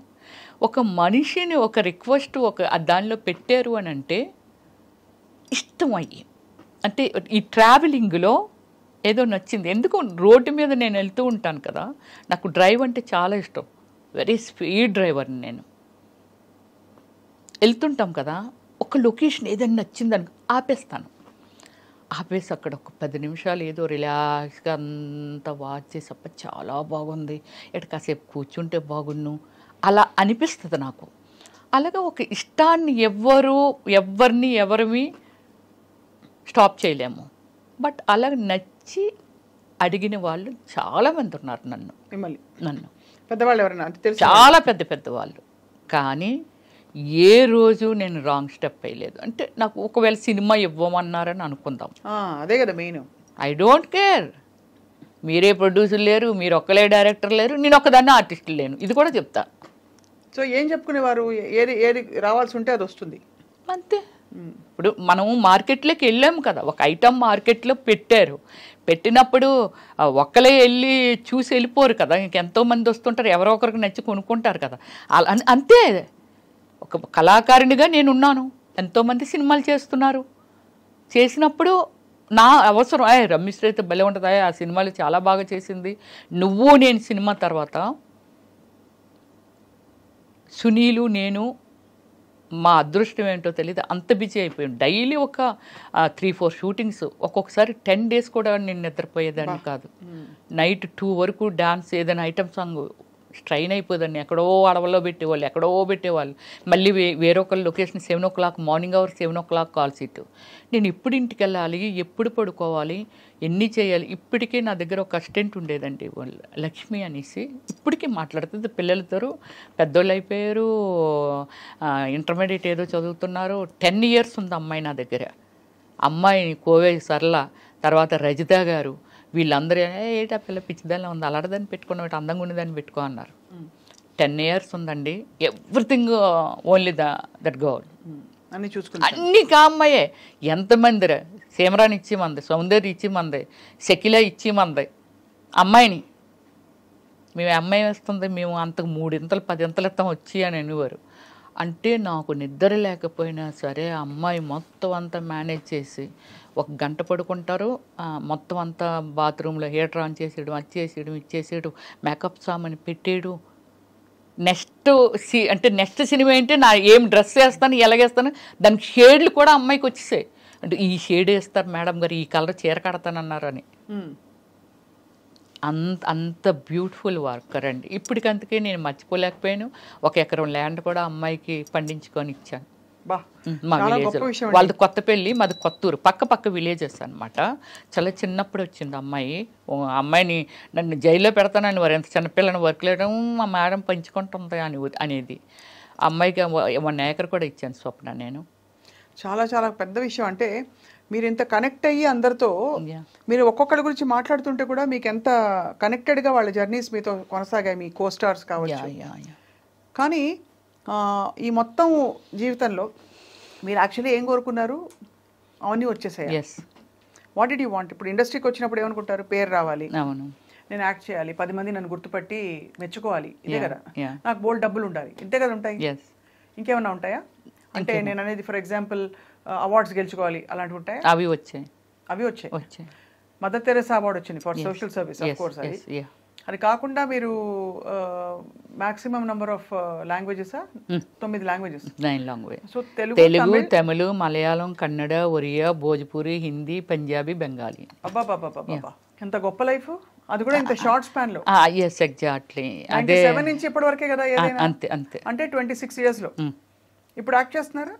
ఇప్పుడు అదే నేను పొలిటికల్లోకి వచ్చి చెప్పాను కదా, జగనన్నకి ఇష్టం లేదు సినిమాలంటే అని చెప్పి స్టాప్ చేయడం జరిగింది. బట్ ఇంట్రెస్ట్ ఉందా ఇంకా చేయాలని? ఇప్పుడు మళ్ళీ సెకండ్ ఇన్నింగ్ స్టార్ట్ చేస్తున్నాను నేను. మనకి ఇది నిర్మలమ్మ అమ్మగారు ఎవరైతే ఉన్నారో ఆమె మనకి ఎవరికైనా సరే ఆమెనే ఎగ్జాంపుల్గా తీసుకోవాలి ఎవరైనా. ఎందుకంటే ఆ ఏజ్ వరకు, చనిపోయే మూమెంట్ వరకు ఆమె చేస్తూనే ఉంది. బట్ కళాకారులకి ఇప్పుడు పొలిటికల్ ఆల్సో. సో అయితే కానీ మీరు ఈ క్రమంలో రమేష్ శ్రీ గారు, మీరు వాళ్ళ అందరు యాక్టర్స్ గురించి వినేవాళ్ళు కదా, అంటే వాళ్ళ లైఫ్స్ ఇలాగా, వాళ్ళ లైఫ్ అప్పుడు ఏమనిపించేది? రాంగ్ డెసిషన్స్ తీసుకున్నారు. ఖచ్చితంగా అండి. నేను నా మీలాంటి మీడియా మిత్రులుగా ఉండా కూడా నేను చాలా మందికి, ఎందుకంటే ఇంటర్వ్యూస్ అని ఇండియా గ్రిల్స్ అనేది ఒకటి ఉండేది, ఇప్పుడు ఉందో లేదో నాకు ఐడియా లేదు. ఇండియా గ్రిల్స్ ఎప్పటి నుంచో మొదలు పెట్టేశాను. నాకు అంటే క్యూ కట్టేవాళ్ళు ఇంటర్వ్యూస్కి. ఆ హీరోయిన్లు కూడా వచ్చేవి కాదు ఇంటర్వ్యూస్, అవిని అన్ని ఇంటర్వ్యూ చేసేసేదాన్ని నేను. మీరు ఏం చెప్తారు కొత్తగా వచ్చిన ఆర్టిస్టులకి అంటే, సో కొత్తగా వచ్చిన ఆర్టిస్టులకి ఎవరికైనా సరే ఇప్పుడు వాళ్ళకి ఏం గోల్ ఉంది, ఇప్పుడు ఎంతమంది లైఫ్ని సీరియల్స్లో చేసి ఏదో 1-2 సీరియల్స్ చేసి తర్వాత వాళ్ళ లైఫ్ ఏమైపోతుంది, వాళ్ళు ఏమైపోతున్నారు ఏమిటి, చాలా ఫాస్ట్ థింకింగ్. వచ్చామా, ఒక కారు కొన్నామా, ఒక అపార్ట్మెంట్, దట్స్ ఇట్. దీని తర్వాత ఏమిటి, నెక్స్ట్ వాళ్ళు ఎందులోకో వెళ్ళిపోయి వాళ్ళ కెరియర్ స్మాల్ చేసుకొని, అంటే లాంగ్ టైం ట్రావెలింగ్ ఉండడం వల్ల ఎక్స్టెండ్ అవుతాం, అంతే కదా. అవును, అంతే కదా. సో అది కోల్పోతున్నారు చాలామంది. లవ్ చేయడం తప్పని కదా. ఒకటి నేను అప్పుడే చెప్పుంటాను నేను, రమ్య గారు మీ వెంట ఎంతమంది పడి ఉంటారు, ఎవరు అక్కర్లేదండి. ఆశా సుబ్బలక్ష్మి గారని వెరీ ఫేమస్ గ్యాస్ట్రాలజీ. ఒకరోజు నేను అపోలోలో రాఘవ దత్తా గారు అనేసి ఆయన దగ్గరికి, నేనే డాక్టర్ అంటారు అందరూ, నేనే ఎదురు చెప్తూ ఉంటాను అన్నీని. ఎవ్రీ 6 monthsకి హెల్త్ చెకప్ చేయించుకుంటాను. చేయించుకొని ఇంకా ఎక్స్ట్రా హెల్త్ చెకప్లో ఏవి రాలేదనేది నేను గూగుల్లో సెర్చ్ చేసి మళ్ళీ పర్సనల్గా వెళ్ళి చేయించేసుకుంటూ ఉంటాను. అమ్మ నీకు ఇక్కడ ఒక విగ్రహం కట్టాలి అపోలో హాస్పిటల్ ముందుని. ఎంత సెన్సిటివ్ ఏంటి రమ్య, మా వాళ్ళకి అందరికీ లేకపోతే నీకు ఒక పేపర్ ఇచ్చి ఎక్స్ప్లెయినర్లుగా మార్చాలి నిన్ను అక్కడ ముందు కూర్చోబెట్టి అని చెప్తూ ఉంటారు అక్కడ సిఇఓ గారు కానీ ఎవరైనా సరే. వెళ్ళిపోతున్నాను, ఆశా సుబ్బలక్ష్మి గారు వెళ్తున్నారు. రమ్య గారు మీరు ఎంత అందంగా ఉంటారు కదండి, మీ వెనకాతలు ఎవరు పడరా అని అడిగింది. ఇలా రెక్క పట్టుకొని లాగింది, నేను చూడలేదు అంటే సీరియస్గా వెళ్ళిపోతూ ఉంటాను అనమాట. సో ఇలా రెక్క పట్టుకొని ఇలా లాగింది. ఏమండి ఇంత బాగుంటారు, అసలు మీ వెనకాతలు ఎవరు పడరా అని అడిగింది. ఏంటండి ఈ వీధిలో ఎవరు పడితే అలా పడిపోతారా డాక్టర్ గారు అని అంటే, లేదండి నాకే అనిపిస్తుంది మిమ్మల్ని చూస్తూ ఉంటే. Very lovely. ఆవిడకి ఒకే డాటర్ అనమాట. సో అప్పటికి ఇంకా కిడ్ అమ్మాయి 6 years ఓల్డ్ అనమాట. సో అలాగే ఏమిటంటే చాలా ప్రౌడ్గా ఫీల్ అవుతాను అంతే, అంతకు మించి ఏమి వెళ్ళను ఎక్స్ట్రా. చాలా ప్రౌడ్గా ఫీల్ అవుతాను. ఎవరైనా నేను వెళ్ళిపోతుంటే నన్ను ఎవరైనా చూశారు, వాడు చూస్తాడు అనుకుంటాను, చూస్తాడు, అది చూడడంలో గ్రేట్గా ఫీల్ అవుతాను. మళ్ళీ వేరే సెకండ్ థాట్ ఏమీ ఉండదు నాకు. అంతే చూడడంలో గ్రేట్గా ఫీల్ అవుతాను. బాగుంది, చాలా ఆనందం ఉంది. ఇంకొక విశేషం ఏంటంటే మీరు 9 భాషల్లో నటించి ఇంత తిరిగేసి అంతా చేశారు, కానీ మీ ఊరి భాష ఎక్కడ పోలేదు. లేదు, ఉత్తరాంధ్ర భాష ఇది కూడా మీకు చెప్పాలి. ఎంతమంది అడిగారు తెలిసిన, ఏంట్రా మీ స్లాంగ్ మార్చవేంటి, ఎందుకు స్లాంగ్? నేనన్నా ఎందుకు మార్చాలి అన్నా, తల్లిని మార్చినట్టుగానే కదా. అవును, మీ ఊరి భాష, మీరు పుట్టి పెరిగిన వాతావరణము, దీన్ని ఎందుకు మార్చాలి అంటాను నేను. ఎందుకు మార్చను నేను అనేదాన్ని. చాలా మొండిగా, నీ రూపం చూస్తే నువ్వు చూస్తే అసలు నీకు తెలుగు వచ్చా, ఎక్కడో నార్తమ్మా ఇవి ఇలా అనుకుంటాము. అంటే చాలా ఉంది, మీకు తెలుగు వచ్చా మేడం అని అడుగుతారు.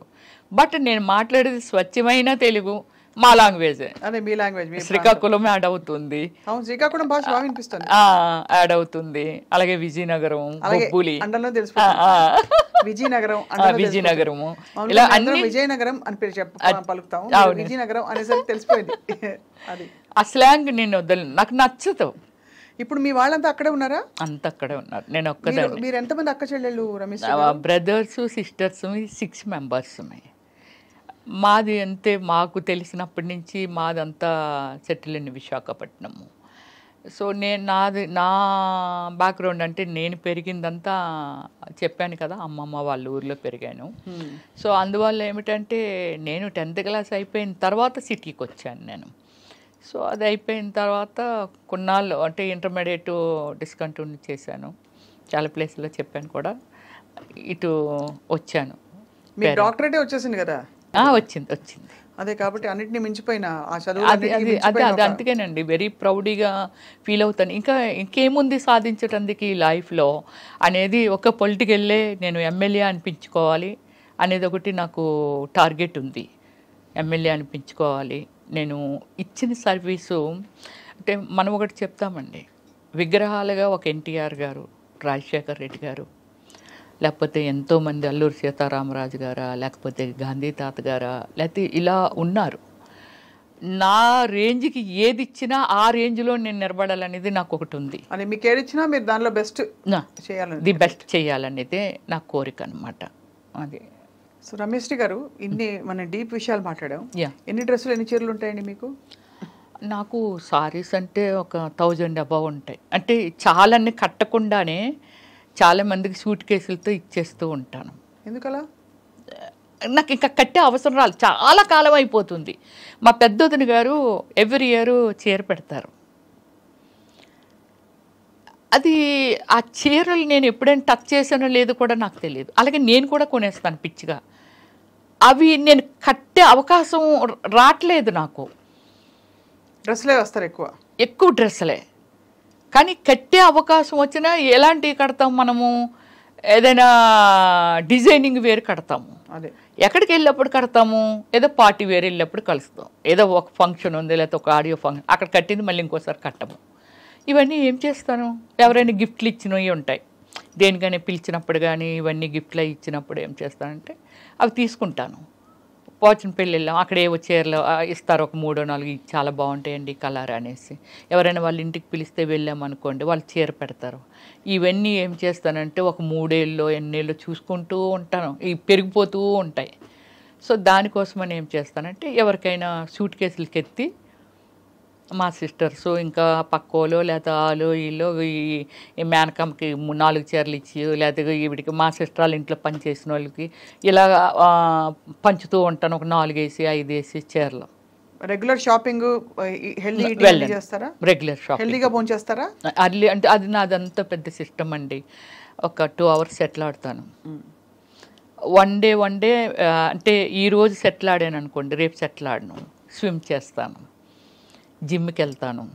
జిమ్కి వెళ్ళి మీకు ఒక పెద్ద ఇది చెప్పాలి. జిమ్కి వెళ్తాను కదా, చిరంజీవి గారు, రామచరణ్ గారు, ఉపాసన అందరూ దానికి, విష్ణు అందరూ ఆ జిమ్కి ఉపాసన పెట్టింది మా ఇంటి దగ్గరే.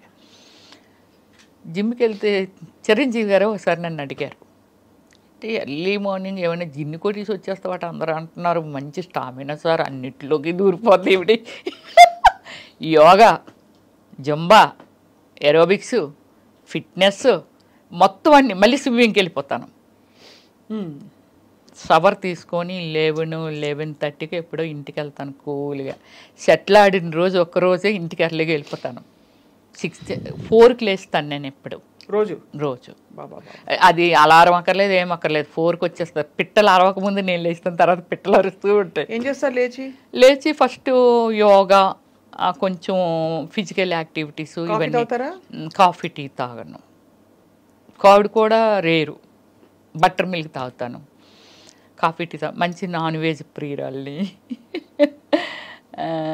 అలాని వీక్లీ వన్సే, రైస్ కూడా కాదు. సో అయితే మీరు జిమ్ ఇప్పటికే వెళ్తున్నారు ఆ జిమ్కి?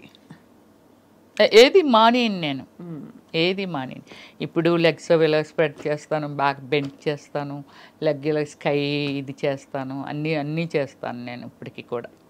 అసలు వింటుంటే ఒక మనిషి జీవితం గురించి వింటున్నట్లేదు మీరు దాన్ని చెప్తుంటే. ఒక నలుగురు రమ్యశ్రీలు మీలో ఉండి వాళ్ళందరూ కలిసి ఒక రమ్యశ్రీగా తయారైనట్టు. అంటే you have achieved so much in a short span. And మీకు ఇష్టం వచ్చినట్టు మీ టర్మ్ ఎప్పుడు నవ్వుతూనే ఉంటాను. నన్ను నేనే ప్లాన్ చేసుకుంటాను, ఎవరి హ్యాండ్లోనూ పెట్టను, నాకు నచ్చదు. ఎప్పుడైనా దిగాలేసి ఏడుస్తారా? ఎప్పుడైనా? నాకు అసలు ఏడిపే రాలేదు ఎప్పుడు. మన వల్ల ఇతరులు ఏడ్చారా ఎప్పుడైనా? అది కూడా లేదండి. అది ఇంకా నేనేమైనా ఫీల్ అయిన డే చెప్పాను కదా, 5 కోట్లు అలా పోయినా ఎవరితో నేను షేర్ చేసుకోను. నా ఫ్యామిలీ కాదు, బ్రదర్స్ కాదు, ఎవరితోనూ పంచుకోను. నన్ను ఏదైనా రిక్వెస్టింగ్ ఏదైనా హెల్ప్ అడిగారు అనుకోండి, వీలైనంత వరకు చేయటందుకే ట్రై చేస్తాను. చాలా చేసేసాను నేను, బ్యూటిఫుల్, చాలా చేశాను. సొసైటీకి ఎలా చేస్తాను, నా ఫ్యామిలీకి కూడా అంతే చేస్తాను. ఎవరినైనా నాకు తెలియకుండా వెళ్ళి నేను అడ్రస్ ఇస్తాను, మీరు ఎంట్రీ చేసుకోవచ్చండి. చిన్నప్పటి నుంచి అంటే నాకు ఏదైనా అనిపించింది, ఇప్పుడు ఇగో ₹1 లేకపోతే 2 కోట్లు నా ప్రాపర్టీ ఏదో అమ్మేశారు అనుకుందాం, నేను ఎందుకు అమ్మారని కూడా అడగను. దాన్ని అయిపోయింది, అది రిపీట్ చేయను మళ్ళీ. బాబోయ్, మీలా ఉండడం చాలా కష్టం. ఇవ్వరా, అమ్మేసావు కదా ఇవ్వరా అని కూడా గాడ్ ప్రామిస్లీ నేను ఎప్పుడు ఎవరిని అడగలేదు. అమేజింగ్, చాలా చాలా అమేజింగ్ క్వాలిటీస్. చాలా అమేజింగ్గా మీ లైఫ్ని మీరు ప్లాన్ చేసుకున్నారు రమ్యశ్రీ గారు. ఫస్ట్ మీరు అసలు సాహస వనిత. మా ఇంటికి వస్తే మీకు తెలుస్తుందండి, it's like 7 star above my బెడ్రూమే కాదు, హాలే కాదు, డైనింగ్. కూర్చున్నాను అంటే అంత పీస్ఫుల్గా ఉండాలి. బెడ్రూమ్లోకి వెళ్తే ఒక స్వర్గలోకంలోకి వెళ్ళట్టు. అయితే మీరు ఎప్పుడు కాదనను అన్నారు కాబట్టి ఎప్పుడైనా మీరు అనుమతిస్తే వచ్చి మీ ఇల్లు చూస్తాం. అయ్యో షూర్, డెఫినెట్లీ. అది ఇంకొక ఇల్లు విల్లా కట్టుకుంటున్నాను, కన్స్ట్రక్షన్ అవుతుంది. 5 monthsలో చేంజ్ అయిపోతాను. డ్రీమ్ అంతే. అప్పుడులో రమ్యశ్రీ డ్రీమ్ హౌస్ అని వేశారు. అంటే ఎవరెవరో ఏదో కట్టుకోవడం ఇంకా బాగా కట్టేసి ఉండొచ్చు, కానీ నా టేస్టు, నా ఫీలింగు అంటే పడుకుంటే ఇలా ఉంటుందా అనేది. బెడ్రూమ్ అంటే బెడ్రూము, నా బాత్రూమ్ కూడా అంత గార్డెనింగే, చాలా లవ్లీగా ఉంది వినడానికి. వాష్రూమ్ కూడా వాష్రూమ్ లాగా ఉండదు, అన్ని వాష్రూమ్స్ ఒక మంచి ఒక బెడ్రూమ్ కంటే మించి ఉంటాయి వాష్రూమ్స్. అలా అంటే అది నాకు ఇష్టం అన్నమాట. మీరు అసలు ఇవన్నీ కాదండి, మీకు ఇష్టం వచ్చిన టర్మ్స్ మీద మీరు బతకడం, ఎగ్జాక్ట్లీ అదే చాలా ఇక్కడ రిమార్కబుల్ థింగ్. ఎగ్జాక్ట్లీ అండ్ చాలా చాలా inspiring for so many people watching. Yeah and చాలామంది మహిళలకు మీరు ఇచ్చిన అడ్వైజ్ ఇవాళ ఏంటంటే మీ డెసిషన్స్ మీరే తీసుకోండి. ఎస్ అండ్ ఎవరికి ఏవి చెప్పది మనం అబలలు కాము సబలలు అని చెప్పి. అంతే. అంతేగా? ఎక్కడున్నాం స్వప్న గారు? ఎగ్జాంపుల్ మీరే చెప్తున్నాను నేను. మీ ఇంటర్వ్యూ అంటే చాలామంది అంటే నేను మిమ్మల్ని పొగట్టలేదు, నేను ఫ్రాంక్గా చెప్తున్నాను. మీ ఇంటర్వ్యూ స్వప్న ఇంటర్వ్యూ అంటే చాలా జెన్యూన్ ఉంటుంది, చాలా అసలు ఎంత బాగా మాట్లాడుతుంది, అడుగుతుంది, చాలా హోమ్లీ ఉంటుంది. ఇలాంటివి నేను ఎప్పుడో విన్నివి, ఎప్పుడో నేను విన్నాను అంతే. సో అలా అంటే ఏమిటంటే నేను కూడా నా సెల్ఫ్ డిసిషన్స్ ఏనండి అన్నీని. ఒకళ్ళ వల్ల ఏడవకూడదు, ఒకళ్ళ వల్ల నవ్వకూడదు, అంతే. టీవీ ఒక 10 రోజులు చూడకపోయినా ఆశ్చర్యపోవక్కర్లేదు, నాకు టైం దొరకలేదు అంతే. ఎవరైనా ట్రోల్ చేశారా మిమ్మల్ని ఎప్పుడైనా? చేయలేదు, చేయలేదు, ఇప్పటి వరకు లేదు. ఏంటి శ్రీరెడ్డి గారి గురించి మాట్లాడినప్పుడే నన్ను చేయలేదు, నన్ను ఏం అనలేదు ఆమె. అంటే నేనేమంటానంటే అండి, ఇప్పుడు శ్రీరెడ్డి అనే ఒక వ్యక్తి ఉంది, ఆమె పర్సనల్ లైఫ్, అవునంతే, తనది, ఆమెది, ఇట్స్ హర్ చాయిస్, అంతే, ఆమె చాయిస్. ఆమె ఎలా ఉండాలని డిజైన్ చేసుకుందో అందులో వెళ్ళిపోతుంది. నష్టము లాభం ఆమె ఫేస్ చేస్తుంది, నాట్ టు యూ అండ్ మీ, అంతే కదా. సో అలాంటప్పుడు నేను ఒకటే పాయింట్ ఆమె గురించి మాట్లాడమంటే చెప్పాను. తప్ప రైట్ అనేది నిర్ణయం తీసేసుకుంది, అయిపోయింది. దాని గురించి మనం ఆర్గ్యూ చేసా అనవసరం. కానీ ఫీల్డ్లో ఇలా ఉంటారనుకుంటే చాలా తప్పు. పాడైపోవడమైనా బాగుపడమైనా మనమున్నాము.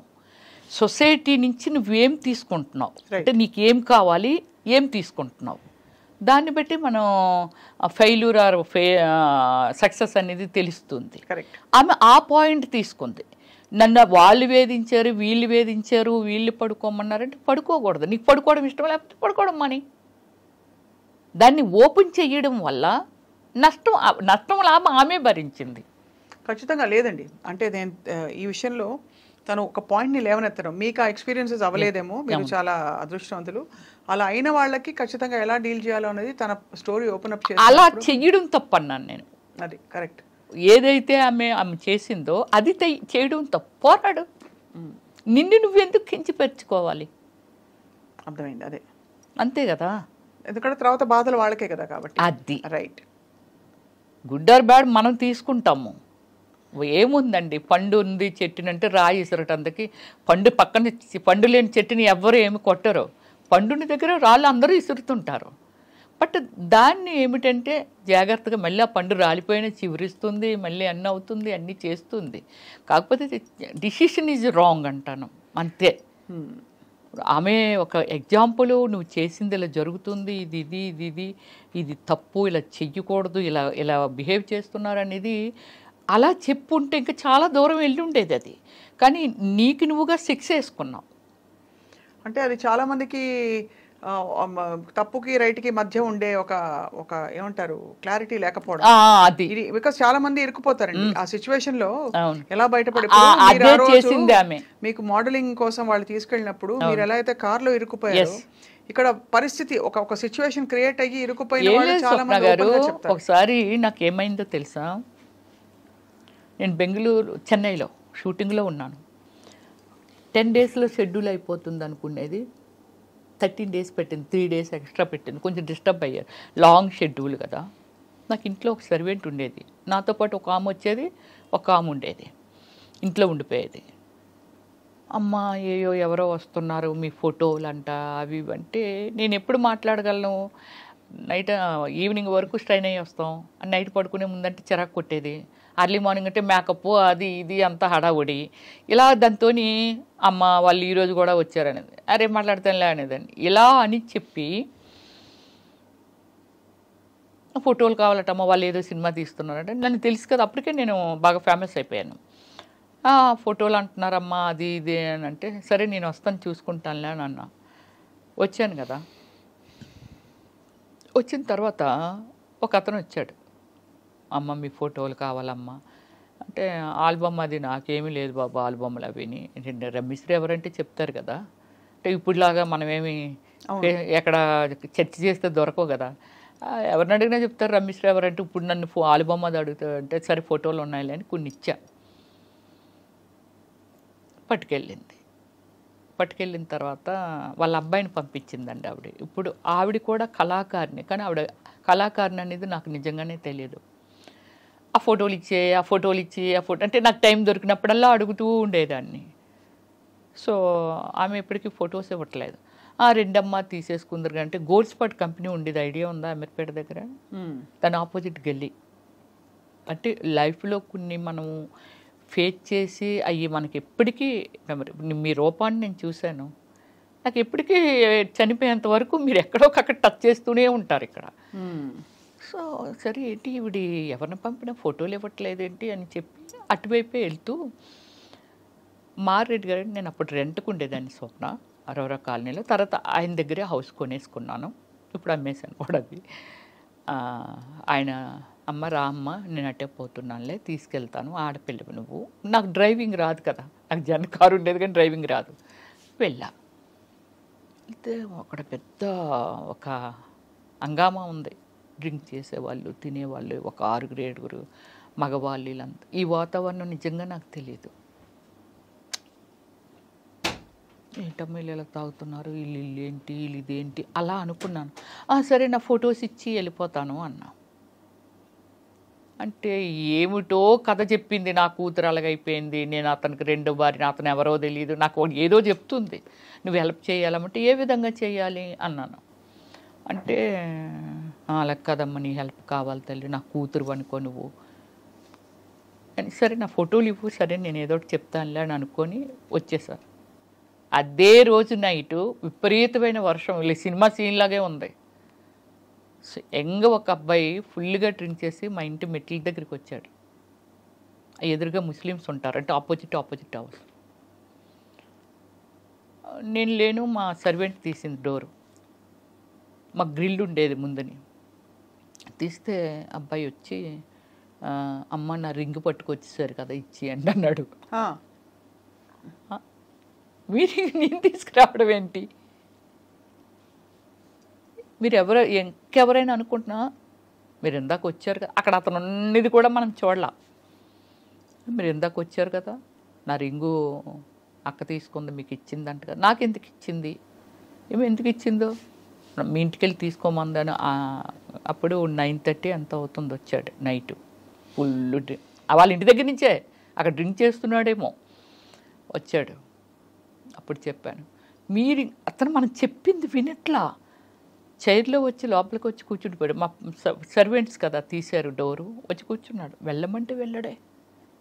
మీరు నమ్మరండి, అక్కడ నా పేషెన్సీ ఎంత ఉందంటే తల్లిలాగా, ఒక మదర్ లాగా అతనికి ఇంత అందంగా ఉన్నావు, ఇంత బాగున్నావు అమ్మ, ఇలా డ్రింక్ చేసి ఇలా రియల్లీ నేను తీసుకురాలేదు రింగు, చూడు ఆవిడే ఏదో చేసి ఉంటుంది, నా మీద పెట్టింది, నేను వచ్చాను. లైక్ అంటే ఒక రీజను అర్థమైంది. ఆలోచించి నువ్వు నాకు ఎందుకు ఇచ్చి ఉంటుంది అంటావు, నాకెందుకు ఇస్తుంది ఆవిడ ఎవరో కూడా నాకు తెలియదు అసలు. వచ్చాను, ప్లీజ్ వెళ్ళిపో, టైం అవుతుంది, నేను ఏదైనా పోలీసులు పిలిచాను అనుకో నీ లైఫ్. ఆడు సింగపూర్ వెళ్దాం అనుకుంటున్నాడంట.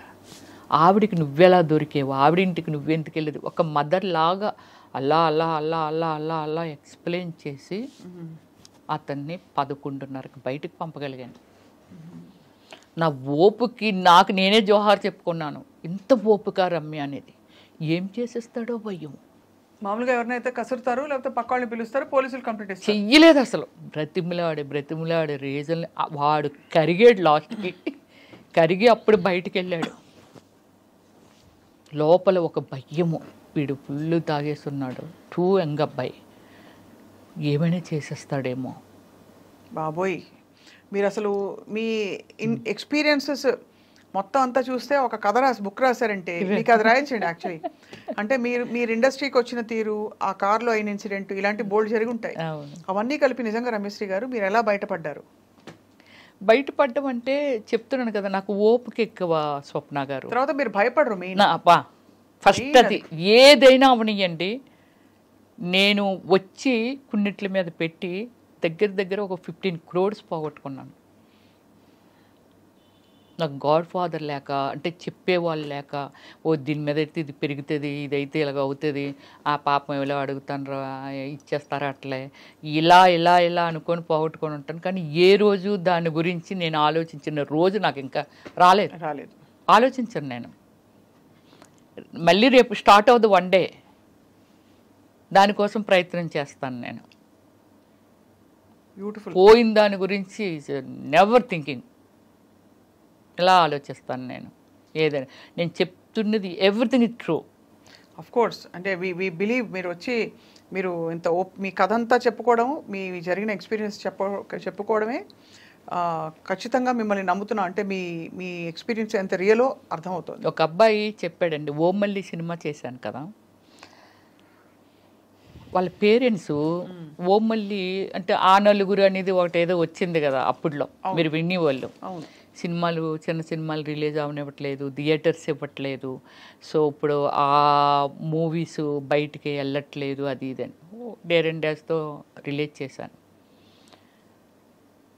సినిమా యూట్యూబ్లో పెట్టిన తర్వాత ఎవరో నా ఫ్యాన్, వాళ్ళ పేరెంట్స్ సినిమా చూసారట. ఇంత అందంగా ఉంటుంది, అమ్మో ఇంత బాగుంది, ఎందుకు అలాంటి క్యారెక్టర్లైజ్ చేస్తుంది ఆవిడని. అప్పుడు దాకా నా మీద ఉన్న ఒపీనియన్, ఏంటి ఇలాంటి క్యారెక్టర్లు చేస్తుంది ఇవిడి అనేవాళ్ళు. అంటే ఎప్పుడైనా సినిమాల్లో సీన్ వస్తే, ఈ అబ్బాయికి అంత ఒపీనియన్ ఏమీ లేదు నా మీద. ఎవరో ఒక ఫ్యాన్, వాళ్ళ పేరెంట్స్ అంటున్నాడు, అమ్మో ఎలా చేసిందో తల్లి అలాగన్నారంట. అబ్బాయి నాకు ఫోన్ చేసిన థర్డ్ డే అబ్బాయి యూఎస్ఏ వెళ్ళిపోతున్నాడు. ఫోన్ చేసి నాతో చెప్తాడు, ప్లీజ్ మేడం అలాంటి క్యారెక్టర్ చేయకండి, నా పర్సనల్గా ఫీల్ అయ్యి చెప్తున్నాను, very very extraordinary human being, అన్ని షేడుల్లోనూ మీరున్నారు, కానీ సినిమాలో మీరు చేసిన క్యారెక్టర్ చూస్తే చాలామంది ఈవిడ ఎలాంటిదో అంటే క్యారెక్టర్, సినిమాలో క్యారెక్టర్ని బట్టి, మీ పర్సనల్ లైఫ్ ఎవ్వరికీ తెలియదు, కానీ సినిమాలో క్యారెక్టర్లు బట్టి మిమ్మల్ని తప్పుగా అనుకుంటారు, చీప్గా అనుకుంటారు. కానీ ఓమల్లి సినిమా మీ టాలెంట్ చూసిన తర్వాత ఎందుకు ఈమె ఇలాంటి క్యారెక్టర్లు చేస్తుందా అని నాకు అనిపించింది మేడం. ప్లీజ్ మేడం ఇంకెప్పుడు ఎలాంటి క్యారెక్టర్స్ అన్నాను నేను. ఒక హీరోయిన్ ఉంది, హీరోయిన్ షార్ట్ డ్రెస్లు వేయట్లేదా? ఇప్పుడు ఈరోజు మీరు చూస్తున్నారు చాలా ఈవెంట్స్కి, ఒక హీరోయిన్ వెళ్ళాలంటే ఒంటి మీద బట్టలు కూడా లేకుండా వెళ్తున్నారు, అంటే ఆ విధంగా డిజైనింగ్ డ్రెస్.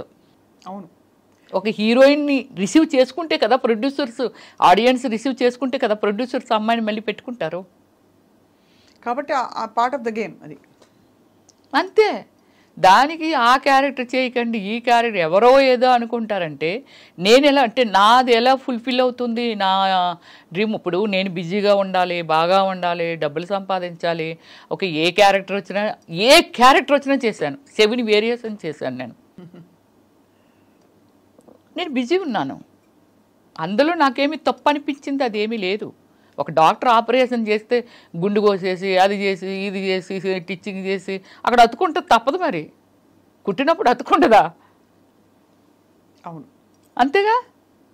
డాక్టర్ అంటే డాక్టర్ ఎందుకు చేశారు? అమ్మో గుండు కోస్తే భయం వేస్తుంది, ఎవరైనా ఏమైనా అనుకుంటారు అనుకుంటే ఆయన ఎలా డాక్టర్ అవుతారు?